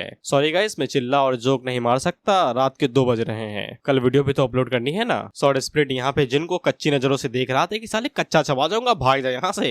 वह पे जिन के आगे से फट सी जाती है शॉर्ट स्पिरिट को देख के और मैंग शॉर्ट स्पिरिट से कहती है देख क्या रहे हो, हमला करो उसके ऊपर, मेरी किक खाओगे क्या। ये तीनों आगे से भाई चश्मे लगा लेते हैं। ये कहते हैं वाह क्या मूवी है, गॉडजिला वर्सेस कॉन्ग साथ में देखने का मौका मिल रहा है। शॉर्ट स्पिरिट आगे से एक स्लैश मारता है तो स्लैश इतना ज्यादा शक्तिशाली था, हालांकि जिन उसे डॉज कर लेता है पहले ही बता दूं, लेकिन स्लैश इतना ज्यादा शक्तिशाली था कि वो कई सारे लोगों को लगता है और साथ ही में वो इन लोगों के लगाए हुए बैरियर को भी पूरी तरीके से डिस्ट्रॉय कर देता है। जिन लोगों से कहता है कि तुम लोग बैरियर को फिक्स करो, तब तक मैं इसे देखता हूँ। इसके बाद ये आगे से समनिंग टेक्निक का इस्तेमाल करते हुए कहता है कि कल्टीवेशन लेवल के बीच में जो गायब होता है उसका पोटेंशियल से कोई भी लेना देना नहीं होता है। That's work for MCs and the heroes of the comic, not for everyone, specially side character के लिए तो बिल्कुल भी नहीं। खैर जिन ने वहाँ पे जो समनिंग टेक्निक इस्तेमाल की थी उसकी मदद से वो यहाँ पे एक बहुत बड़े, इसका क्या नाम है भाई, कौन सा सांप है ये, जो भी हो साला उसे समन कर लेता है। सालो हमें बताती है कि ये 7th ग्रेड का एक डिमोनिक बीस्ट है जिसको यहाँ पे समन किया गया है। हम देखते हैं कि मैंग शॉर्ट स्पिरिट को हमला करने के लिए भेजती है, ये कहते हुए कि फाइट के बीच में बातचीत ज्यादा नहीं होती है। जिन भी आगे से अपने सपेरे को आगे भेजता है हमला करने के लिए और इन दोनों के बीच में मूसलाधार लड़ाई होने लगती है, लेकिन शॉर्ट स्पिरिट सपेरे को गले से पकड़ता है और उसे नीचे दबा के उसके मुंह के अंदर शॉर्ट घुसा देता है, ये ले कह के। जिसके बाद शॉर्ट स्पिरिट आगे से एक घूसा बनाता है और उसके अंदर की को इकट्ठा करके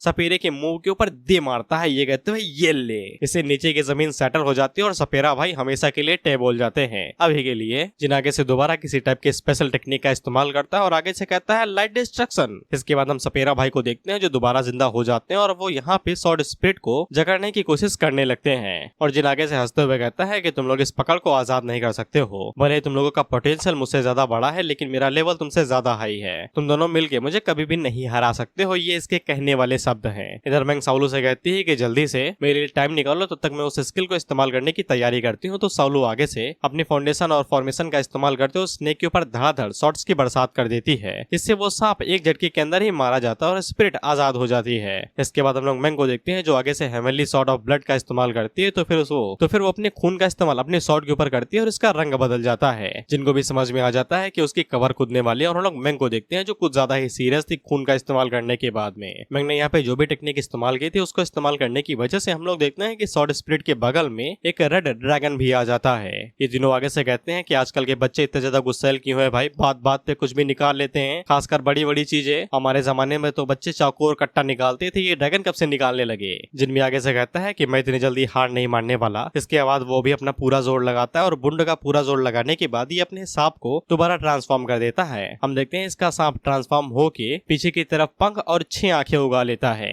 इसके बाद वो आगे से सोल पोजीशन को भी ऐड कर देता है, यानी कि उसने समन के साथ में अपनी सोल को भी ऐड कर दिया, जिससे सपेरा भाई की एबिलिटी और पावर फिर और ज्यादा बढ़ जाएगी। हम लोग मैंग को देखते हैं जो सीरियस थी और ये लाल लाल चमक रही थी और ये जिन से कहती है कि तुम काफी ज्यादा नादान हो। इसके बाद जिन भाई साहब अपने सपेरे को हमला करने के लिए आगे भेजते हैं तो साउलू भी अपने शॉर्ट स्पिरिट को हमला करने के लिए आगे भेजती है। हम लोग देखते हैं कि जब स्लैश मारा जाता है तो स्वॉर्ड स्पिरिट ने जो स्लैश मारा था वो स्लैश इतना ज्यादा शक्तिशाली था कि वो सपेरा भाई को 20 से 2 हिस्सों में काटता चला जाता है और एक झटके के अंदर ही उसको 20 से 2 हिस्सों में काट देता है। क्योंकि सपेरा भाई के साथ यहाँ पे जिनकी सोल जुड़ी हुई थी, तो जैसे ही सपेरा भाई टे बोलते हैं तो जिनकी भी आंखें बाहर आ जाती हैं और उसे बहुत ही ज्यादा बैकफायर मिलता है और वो बहुत ही ज्यादा घायल होकर नीचे गिर जाता है। हम लोग जमीन को देखते हैं तो उसकी धज्जियां उड़ जाती हैं और जिन भाई साहब को यकीन नहीं हो रहा था कि वो लोग यहाँ पे हारे गए। स्वॉर्ड स्पिरिट यहाँ से गायब हो जाता है, जिसके बाद ये दोनों नीचे आती हैं और ये दोनों यहाँ पे जिन की शिकंजी बना के उसे पी पाती कि उससे पहले ही सौलू के सर में दर्द होता है और जिसके बाद मेंग के भी सर में दर्द होता है और ये दोनों ही यहाँ पे बेहोश हो जाती हैं।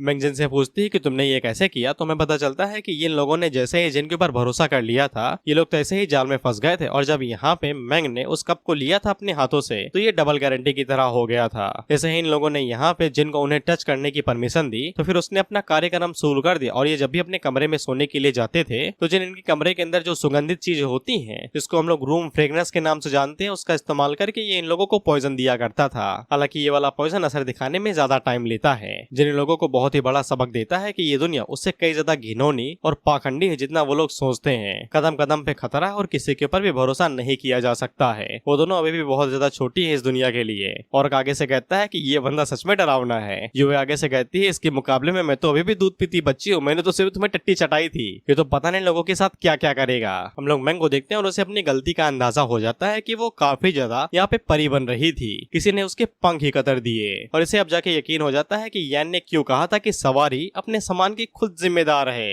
इसके बाद ये भी बेहोश हो जाती है। जिनकी बातें काफी ज्यादा लंबी होती हैं, बस इतना जान लो कि ये इनका इस्तेमाल करने वाला था। इन्हें एलिमिनेट करने से पहले वही फेमस डुअल कल्टीवेशन मेथड, साला मैं इससे तर हो चुका हूँ, मुझे कुछ भी फील नहीं होता ये सब कहते हुए कर ये अपना हाथ बढ़ा के इन्हें छुपा था कि उससे पहले ही यहाँ पे यान आ जाता है और इसकी मुट्ठी पकड़ लेता है और यान यहाँ पे सीधा पॉइंट पे आता है और वो जिन से कहता है इनसे दूर रहे, वो भी घूरते हुए। एक सेकंड के लिए तो जिनके गोटे मुंह में आ जाते हैं, वो बाहर गिरने ही वाले थे लेकिन वो खुद को संभाल लेता है। वह पे ये दोनों अपनी शकल छुपा लेते हैं क्योंकि इन्हें यान से काफी ज्यादा डर लगता है। जिन यहाँ पे अभी भी फ्रैंक होने की कोशिश कर रहा था और वो यान से कहता है यार तुम्हें तुम्हारा हिस्सा मिलेगा यार, बताओ कौन सी चाहिए। लेकिन यान इसके हाथों की हड्डी तोड़ देता है। अब ये बेचारा कभी भी अपने छोटे भाई को घिस नहीं पाएगा और क्योंकि ये हड्डी यान ने तोड़ी थी तो फिर दर्द जबरदस्त तो होना ही था और ये आगे से चीखने लगता है, जिसके बाद तुरंत पीछे हट जाता है। जिन यहाँ पे सोच ही रहा था कि ये अजीब बजा यहाँ पे कैसे आ गया और इसके पास इतनी ज्यादा स्ट्रेंथ कैसे है। उसी टाइम पे जिनका चेला आगे से कहता है मालिक जरा ऊपर देखिए, मौत हमें घूर रही है। ऊपर हम लोग एन और लिंग को देखते हैं और ये इन्हें घूरे ही जा रहे थे। लिंग आगे से कहती है हमें कुछ करना चाहिए क्या, तो एन उसे मना कर देती है। वह पे इन दोनों की फटके चार हो जाती है। ये सोचते हुए ये दानव यहाँ पे क्या करे, इन्हें खुला किसने छोड़ा। वह पे इन दोनों को सांप सूंघ जाता है, ये भाई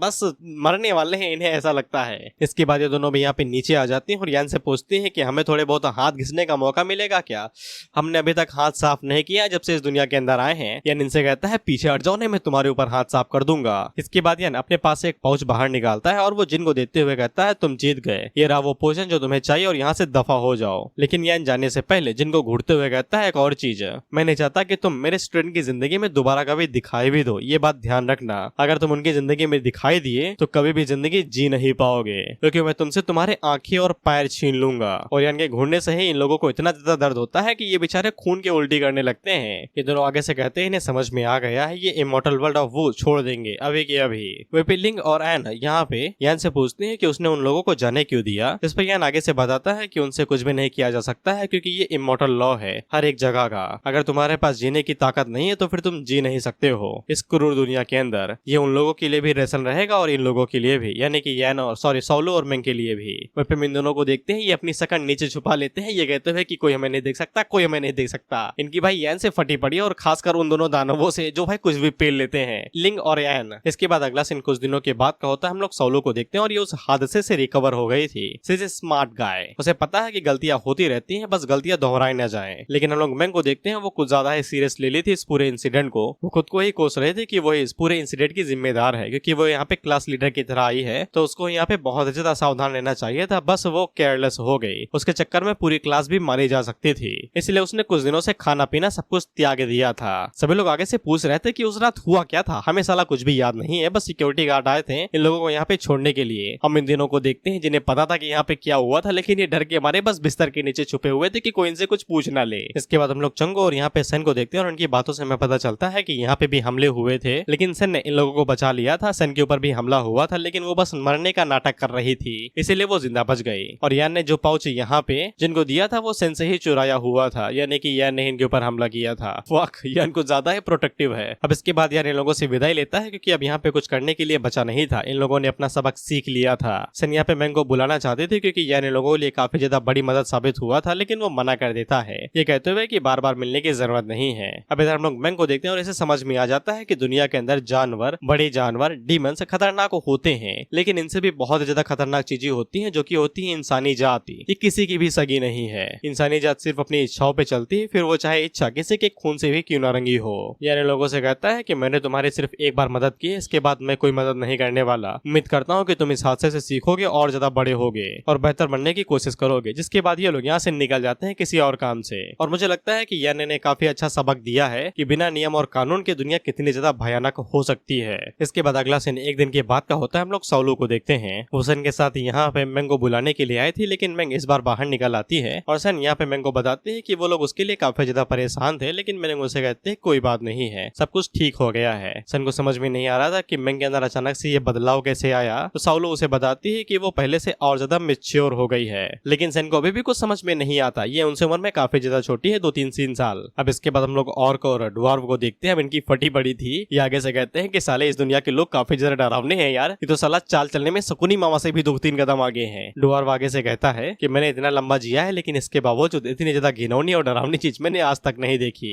मैं बस यहाँ से वापस निकल के घर जाना चाहता हूँ, मुझे और कुछ नहीं चाहिए इस जीवन में। अब इसके बाद ऑर्क यहाँ पे अपना हाथ आगे बढ़ाता है और वो युवे से कहता है कि वो रेसिपी मुझे दे दो, इससे पहले कि हम लोग आपस में लड़ मरे। लेकिन युवे सरप्राइजिंगली यहाँ पे उन दोनों बॉटल्स को इन लोगों को दे देती है, कहते हुए ले लो। इसे तो ऑर्क भी हैरान होकर कहता है सच में ले क्या, ये कुछ ज्यादा ही जल्दी नहीं हो रहा है। तो फिर युवे इनके ऊपर चिल्लाते हुए कहती है लेना है तो लो, नहीं चुपचाप इन्हें मेरे पास रहने दो। इस पे ये दोनों हमारी तरफ देखते हैं कि ले क्या भाई, बताओ ना लो भाई, तुम लोग खो दोगे। युवे बिन से यही चीज कहती है कि अगर मैंने ये तुम्हें दे दिया होता तो अब तक तुम इसे गुमा चुके होते, ये किसी और के हाथों में होता। इसके बाद वो इन्हें बताते हैं कि किस्मत से उन लोगों ने जो पॉइजन हमें दिया था वो लो था, नहीं तो इतने समय हम लोग स्वर्ग में एक दूसरे के साथ खेल रहे होते और मैं यकीन से कह सकती हूँ कि मरने वालों में तुम लोग पहले नंबर पे होते। और आगे से कहता है कि मैं इसे मानना तो नहीं चाहता, लेकिन मानना पड़ेगा कि मरने वालों में हम लोग पहले नंबर पे होते, जिस कदर हमने वहाँ पे वाइन और खाना पीला था। इसके बाद वो दोनों इस रेसिपी को देखते हुए कहते हैं कि ये साला काला सफेद क्या है, रेसिस्ट है क्या ये। युवा आगे से कहती है भगवान जाने यार, मुझे क्या पता।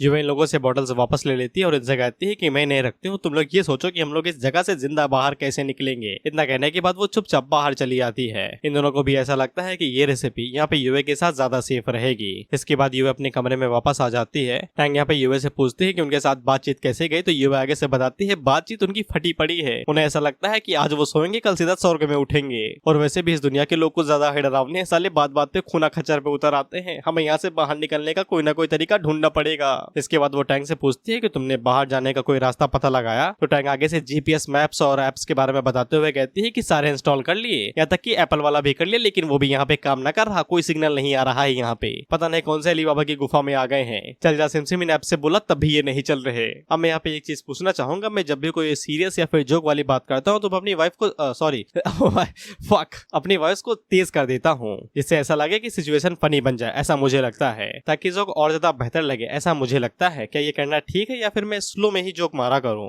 मैं ये पूछना चाहता हूँ, बता दो भाई, ताकि इसे इम्प्रूव कर सकूं। ये आगे से कहती है कि इन हालातों के अंदर जल्दी नहीं तो कल हम लोग यहाँ पे कुत्ते की मौत मारेंगे और कोई लाश भी लेने नहीं आएगा। हम यहाँ पे बैठे नहीं रह सकते, हमें यहाँ से बाहर निकलने का कोई ना कोई तरीका ढूंढना ही पड़ेगा। इसके बाद युवा यहाँ पे टैंक से कहती है कि तुम इस दुनिया के जितने बड़े हो सके उतने बड़े माउंटेन के ऊपर जाओ और सिग्नल कनेक्ट करने की कोशिश करो, तब तक मैं इन लोगों के साथ उस इमॉर्टल कंपटीशन के अंदर जाती हूँ जहाँ पे ये सभी लोग जाने वाले हैं। इसके बाद वो टैंक से कहती है कि तुम्हारी बड़ी बहन की जिंदगी अब तुम्हारे हाथों में है, सिग्नल लेके ही आना, भले ही तुम्हारे फोन में बीएसएनएल का ही सिम क्यों ना हो। इसके बाद हम लोग ऑर्क को भी देखते हैं और इनके भी हालात सेम ही थे। इन्हें भी ऐसा लग रहा था कि एक दिन यहाँ पे ये सोएंगे और अगले ही दिन इनके ऊपर पंखा गिरेगा और ये टे बोल जाएंगे। इसलिए ये भी अपने चेले से कहता है कि तुम जाओ और किसी भी तरीके से सिग्नल कनेक्ट करने की कोशिश करो ताकि हम लोग जिंदा रह सके। हम लोग डुवार्फ को देखते हैं और ये भी अपने एक बंदे को सिग्नल पकड़ने के लिए भेज देता है, ये कहते हुए कि भले ही हम लोग यहाँ पे जिंदा ना बचे, लेकिन इसके बावजूद हम लोग युवे को वो रेसिपी यहाँ से जिंदा ले जाने नहीं दे सकते हैं। जिसके बाद बाद ऑथर हम लोगों को बताता है कि इस भयानक धोखाधड़ी के केस के बाद साउलो और मेंग बहुत ज्यादा मेच्योर हो गए और उन्हें समझ में आ गया कि इस दुनिया के अंदर सबसे पहले अपनी कल्टीवेशन छुपाओ, जितना हो सके उतना ज्यादा बैकग्राउंड में रहो, यानी कि कोई भी हीरोगिरी वाली चीज करने की जरूरत नहीं है। इसी तरीके से तुम इस घटिया जिंदगी के अंदर सर्वाइव कर सकते हो। इसके बाद इन लोगों का अगला कदम यहाँ पे एक फैमिली को ज्वाइन करना था ताकि ये लोग इमॉर्टल कंपटीशन के अंदर हिस्सा ले सके। मंगो आगे बढ़ता है, दरवाजे के ऊपर खटखटा के आगे से फैमिली ज्वाइन करने के लिए कहता है तो वो बंदा मुंह पे ही दरवाजा बंद कर देता है। ये कहते हुए हम गरीबों को अंदर नहीं लेते। इसके बाद अगला सीन डेविलिश रियलम का होता है, यानी कि डीमन रियलम का। हम लोग ह्यूमन किंगडम को देखते हैं जहाँ पे हम लोग देखते हैं कि एक जनरल आगे से किसी बारे में रिपोर्ट कर रहा था और वो उसे किंग कह रहा था और इस किंग के पास यहाँ पे छोरिया भी थी, लेकिन ब्रो एकदम सख्ती में था, इसीलिए वो उस लड़की को मना कर देता है और हमें पता चलता है कि ये किंग और कोई नहीं हमारा जी हाओ है। Pro is become man with the king title. Ji Hao अपना छोटा बच्चा, शैतान बच्चा और हरामी बच्चा बड़ा होकर राजा बन गया है जो छोटो बच्चों के ऊपर राज कर रहा है। हम देखते हैं कि जियाओ की यूनिफॉर्म अभी भी वहाँ पे लटकी हुई थी, बस ये किसी काम की नहीं है क्योंकि भाई के पास नई पोशाक आ गई है। खैर जियाओ का जो जनरल था वो यहाँ पे जियाओ को बताता है कि इन लोगों ने डीमन रियलम की ईस्ट साइड के अंदर जो पोचंग सिटी थी उसके ऊपर दोबारा कब्जा कर लिया और उसे हथिया लिया है। इससे जियाओ काफी ज्यादा खुश हो जाता है, जिसके बाद जनरल यहाँ पे बुरी खबर सुनाता है कि नॉर्थन साइड पे जो सिटी थी वो लोग उसे हार चुके हैं, जिसपे जियाओ चिल्लाते हुए कहता है तुम्हारी ये जुर्रत। इसके बाद वो इसी तरीके से ऊपर चिल्लाते हुए रहता है कि साला पिछले हम लोग कितने सालों से उस साइड को जीतने की कोशिश कर रहे हैं लेकिन हर बार हारते जा रहे हैं। तुम दूसरी वाली साइड पे हमेशा झंडे गाड़ के आते हो लेकिन यहाँ पे उखड़वा के आते हो, क्या दिक्कत है भाई? पैसे दिए हैं, सब कुछ दिया है, सोल्जर दिए हैं तो उन्हें बढ़ा के हमला करो ना, कभी तो जीत दिलाओ, स्वाद चखाओ जीत का हमें। इस पे जनरल आगे से रोते हुए कहता है मास्टर साहब डीमन रियलम के अंदर आपके अलावा भी यहाँ पे कई सारे किंग हैं जो कि आपसे जितने ही स्ट्रांग हैं, आपके बराबर के ही हैं। हम लोग कितने सालों से वहां से उनसे लड़ते आ रहे हैं, सेंचुरीज बीत गई है, मेरे बच्चे लड़ते आ रहे हैं उनके साथ। मैं लड़ा हूँ, मेरे बच्चे भी लड़ेंगे लेकिन तब भी जीतेंगे नहीं। वहाँ पे लड़ाई करना यानी कि पैसों की बर्बादी और समय की बर्बादी होगा, हम लोगों को सरेंडर कर देना चाहिए। एक ऐसा भी दिन था जब हम दोनों भाई भाई हुआ करते थे लेकिन अब हम एक दूसरे के दुश्मन बन चुके हैं, हमें सरेंडर कर देना चाहिए। जियाओ उसे बड़े प्यार से अपने पास बुलाता है, उसकी बड़ी ठुड्डी को बड़े प्यार से पकड़ता है और चट्टे दे मारता है। ये कहते हैं कि मैंने तुम्हें क्या सिखाया था बताओ जरा, कि सिर्फ हार सिर्फ लूजर्स के लिए होती है, जीतने वाला कभी भी हारता नहीं है। फक मैं क्या कह रहा हूँ, जो भी हो तुम्हें समझ में आ गया है। जियाओ आगे से चिल्लाते हुए कहता है इतने साल हो गए लेकिन अभी मैं उस साले हरामी लैन मिन के साथ अटका हुआ हूँ, जितना वो स्ट्रांग हो उतना मैं भी स्ट्रांग हूँ, कभी तो समय आए कि उन्हें मैं हरा सकूं। और ये दोनों यहाँ पे जब से इस किंग वाले सिंहासन को संभाले हैं तब से लड़ते जा रहे हैं। ऑथर हम लोगों को बताता है कि इन दोनों डीमन किंग और जेड किंग, जियाओ वाला जेड किंग है और लैनमिन डीमन किंग है, लेकिन इन दोनों की आपस में नहीं बनती है तो आए दिन यहाँ पे वॉर हुआ ही करती है और ये दुनिया इस समय मौत का रेगिस्तान बन चुकी है। अब उसी टाइम पे वहाँ पे एक मेज आता है जिसको हम लोग विजार्ड कहेंगे और वो जियाओ से कहता है मास्टर जरा इस तरफ देखिए, शायद से कुछ मजेदार चीज आपको दिख सके। इसके बाद वो विजार्ड उस साइन बॉल के अंदर यहाँ पे उन लोगों की फोटो दिखाता है जितने टाइम पे ये लोग दरवाजा खटखटा के किसी फैमिली को ज्वाइन करना चाहते थे। जियाओ की नजर जैसे ही साउलो और मेंग के ऊपर पड़ती है तो वो उन्हें देख के हैरान हो जाता है। विजार्ड हमें यही बताता है कि उसने अगली सिटी के अंदर कुछ लोगों को भेजा हुआ है उनके ऊपर नजर रखने के लिए ताकि वो लोग हमला कर सके। हालांकि उसे ये नमूने दिखाई दिए तो उसने रिकॉर्ड करके यहाँ पे रिकॉर्डिंग भेज दी। हम लोग जियाओ को देखते हैं और इसके अंदर खुशी के आंसू बहने लगते हैं। ये जैसे ही यहाँ पे अपने लोगों को देखता है इसे ऐसा लगता है कि यान ने इसे धक्के मार के एकेडमी से बाहर निकाल के यहाँ पे फेंक दिया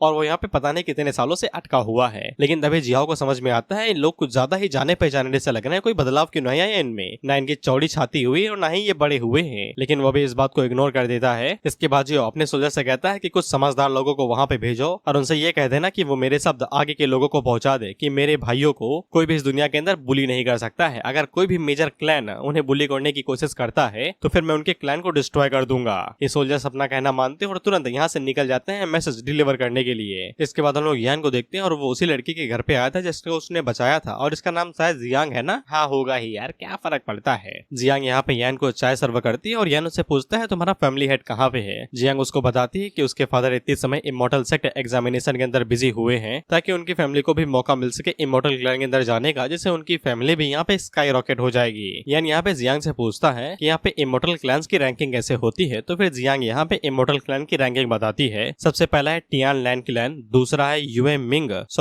मिंग क्लैन, तीसरा है टियान युआन क्लैन, चौथा है द स्पिरिचुअल क्लाउड सेक्ट, पांचवा है सेंट जुआन सेक्ट और छठवा है लिंग यून सेक्ट। अब ये सभी क्लैन यहाँ पे कुछ ज्यादा ही स्ट्रॉन्ग हो गए थे, यानी कि सच में कुछ ज्यादा ही स्ट्रॉन्ग हो गए थे। इसीलिए एन यहाँ पे टीचर से कहती है यार तुम देख रहे हो उनकी स्ट्रेंथ कहाँ जा रही है, हमसे ज्यादा स्ट्रॉन्ग हो गए हैं, हम साला आपके साथ रखे हैं तब भी हमें इतनी स्ट्रेंथ नहीं मिली। यान आगे से कहता है यार अब मैं क्या कर सकता हूँ, मैंने गलती से यहाँ पे समय के लिए जो धारा थी वहाँ यहाँ पे 30 कर दी है, हर एक सेकंड 1 साल के बराबर है। अब मैं 24 घंटे एक पेंडिंग को थोड़ी ना घूरता रहूंगा कि इन लोगों के ऊपर मॉनिटर करूँ कि कौन कितना स्ट्रॉन्ग हो रहा है। वहीं पे यहाँ टियान लैन क्लैन के बारे में सोचता है, जो कि पहले नंबर का क्लैन है, और उसे यहाँ पे ये टियान सेन क्लैन की रेप्लिका लगती है, यानी कि वही डिसेबल जो कि यान से लगाव रखती है, बेसिकली प्यार वाली फीलिंग। और यान आगे से दुआ ही कर रहा था कि ये वो क्लैन नहीं होना चाहिए, नहीं मैं साला सर अपना फोड़ लूंगा। अब इसके बाद मील वाइन हम इन लोगों को देखते हैं, और जैसे अंडू पोंडो कॉलेज से ग्रेजुएट करने के बाद लौंडे जॉब के लिए भटकते हैं, वैसे ही ये लोग भटक रहे थे किसी फैमिली को ज्वाइन करने के लिए। हम लोग मंगू को देखते हैं जो आगे से पोस्टर लगा देता है जॉब के लिए, ताकि कोई उसे हायर कर ले और उसे फैमिली के अंदर जाने का मौका मिल सके। इधर हम लोग निंजा लीडर को देखते हैं, और ये किसी फैमिली के अंदर घुसा था तो ये लोग उसे धक्के मार के बाहर फेंक देते हैं, ये मुंह के बल गिरता है। और वो लोग निंजा लीडर से कहते हैं कि हमें तुम जैसा गरीब नहीं चाहिए, ना ही जिसके पास टैलेंट है और ना ही स्ट्रेंथ। तुम जैसे लोगों को तो हम यहाँ पे वर्दी भी नहीं समझते, तुम तो एक पिग से भी गैर बदतर हो। मिंडरलैंड के तुम कभी भी यहाँ पे कल्टीवेशन नहीं कर सकते हो, भूल ही जाओ। निंजा लीडर आगे से कहता है कि बस मुझे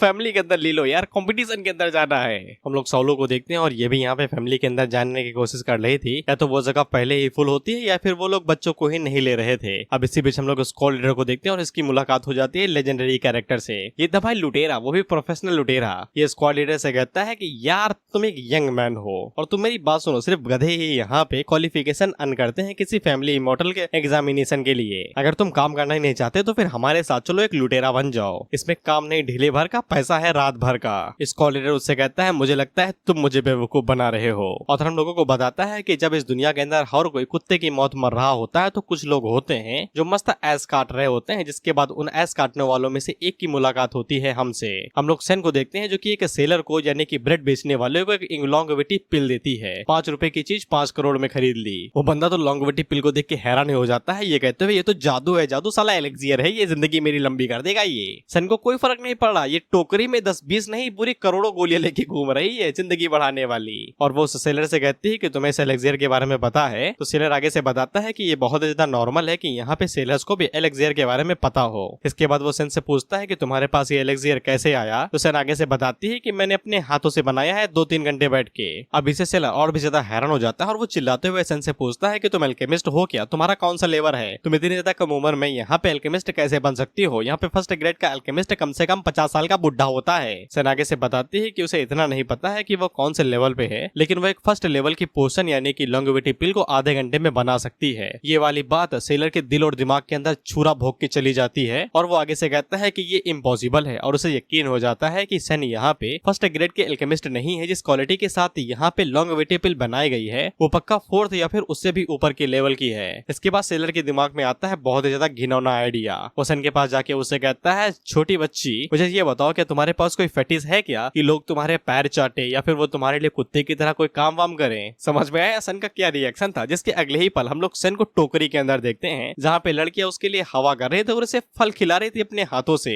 वहीं पे उसे गुलाबी पर्दे से कैद किया गया था, और उसके लिए यहाँ पे हजारों सोल्जर्स आए हुए थे। हम लोग इन 3 गांधी जी के बंदरों को देखते हैं जो कि तड़पे हुए थे इस दुनिया में आके, और जब ये अपनी आंखों के सामने यहाँ पे सन को राजा महाराजा वाला ट्रीटमेंट मिलता हुआ देखते हैं तो इनकी चीख निकल जाती है। यहाँ पे इनका हाल गरीबों से भी बदतर है कि गलियों में सो रहे हैं, होटल के पैसे नहीं है इनके पास। इन्हें छोड़ो सोलो और मैंग भी ये देख के हैरान हो जाती हैं जो सन को यहाँ पे ट्रीटमेंट मिल रहा है। वो दोनों अपने मन के अंदर सोचती है कि सन ने कौन सा मैट्रिक्स हैक कर लिया भाई जो उसको ये वाला ट्रीटमेंट मिल रहा है। अब उसी टाइम पे यहाँ पे सेलर आता है जो कि सन से कहता है कि यहाँ का एम्परर जो कि 800 किलोमीटर दूर गया हुआ था वो वापस आ रहा है सिर्फ आपके पैर चाटने के लिए। सन आगे से घबरा जाती है और वो साफ मना कर देती है कि मैं ये गंदा नहीं काम कराने वाली, तुम अपने पैर चटवा लो अगर तुम्हें चटवाने हैं तो, मुझसे कुछ ना कहो। इसके बाद वो वहां से जाते हुए कहती है कि मुझे यहाँ पे इमॉर्टल टेस्ट देना है, मुझे जाने दो यहाँ से। लेकिन वो सेलर सन को रोक लेता है ये कहते हुए कि छोटे बच्चे देते हैं यार ये सब टेस्ट, तुम्हारा जो अल्केमी लेवल है इसके लिए तो कोई इमॉर्टल फैमिली भी तुम्हारे लिए लड़ जाएगी। अब तुम्हें यहाँ पे सिर्फ एक चॉइस करने की कौन सा 6 मेजर क्लैन तुम्हें डिजर्व करता है और तुम किस क्लैन को ज्वाइन करना चाहते हो, जिसके बाद तुम अंधाधुन अमीर ही अमीर हो जाओगी।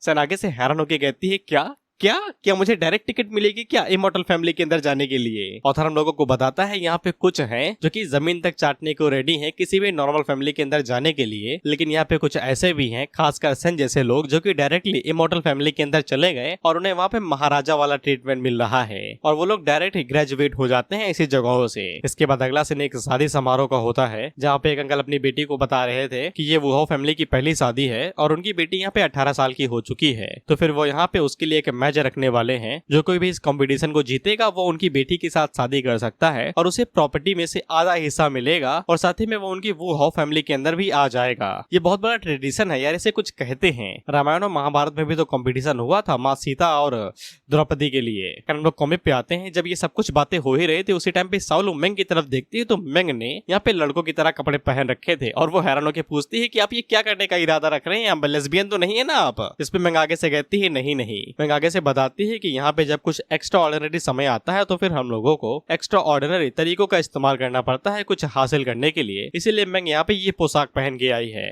अब इसी के साथ ये एपिसोड यहाँ पे खत्म होता है और अगले वाला चैप्टर और भी ज्यादा फनी है, साला बाल मुंडवा लेते हैं वो लोग। तो इसी के साथ ये वीडियो यहीं पे खत्म होती है और 19 तारीख को वीडियो नहीं है, उसके लिए मैं क्षतिग्रस्त हूँ। मेरे पापा कुछ खतरनाक लुक के साथ आए थे और उन्होंने मुझे किसी काम से भेज दिया तो रिकॉर्डिंग नहीं हो पाई। ये एक यूनिवर्सल झूठ है जो हर कोई इस्तेमाल करता है, इसलिए मैं भी करूंगा। बस इतना जान लो कि रिकॉर्डिंग नहीं हो पाई तो फिर वीडियो नहीं आए। कोशिश करूंगा जैसे आज वीडियो आई है वैसे कल भी आ जाए, पक्का शायद आ जाए, भगवान जाने यार। तो अभी के लिए भाई अब अगले एपिसोड में जानेंगे ये दोनों टकली कैसे हुई।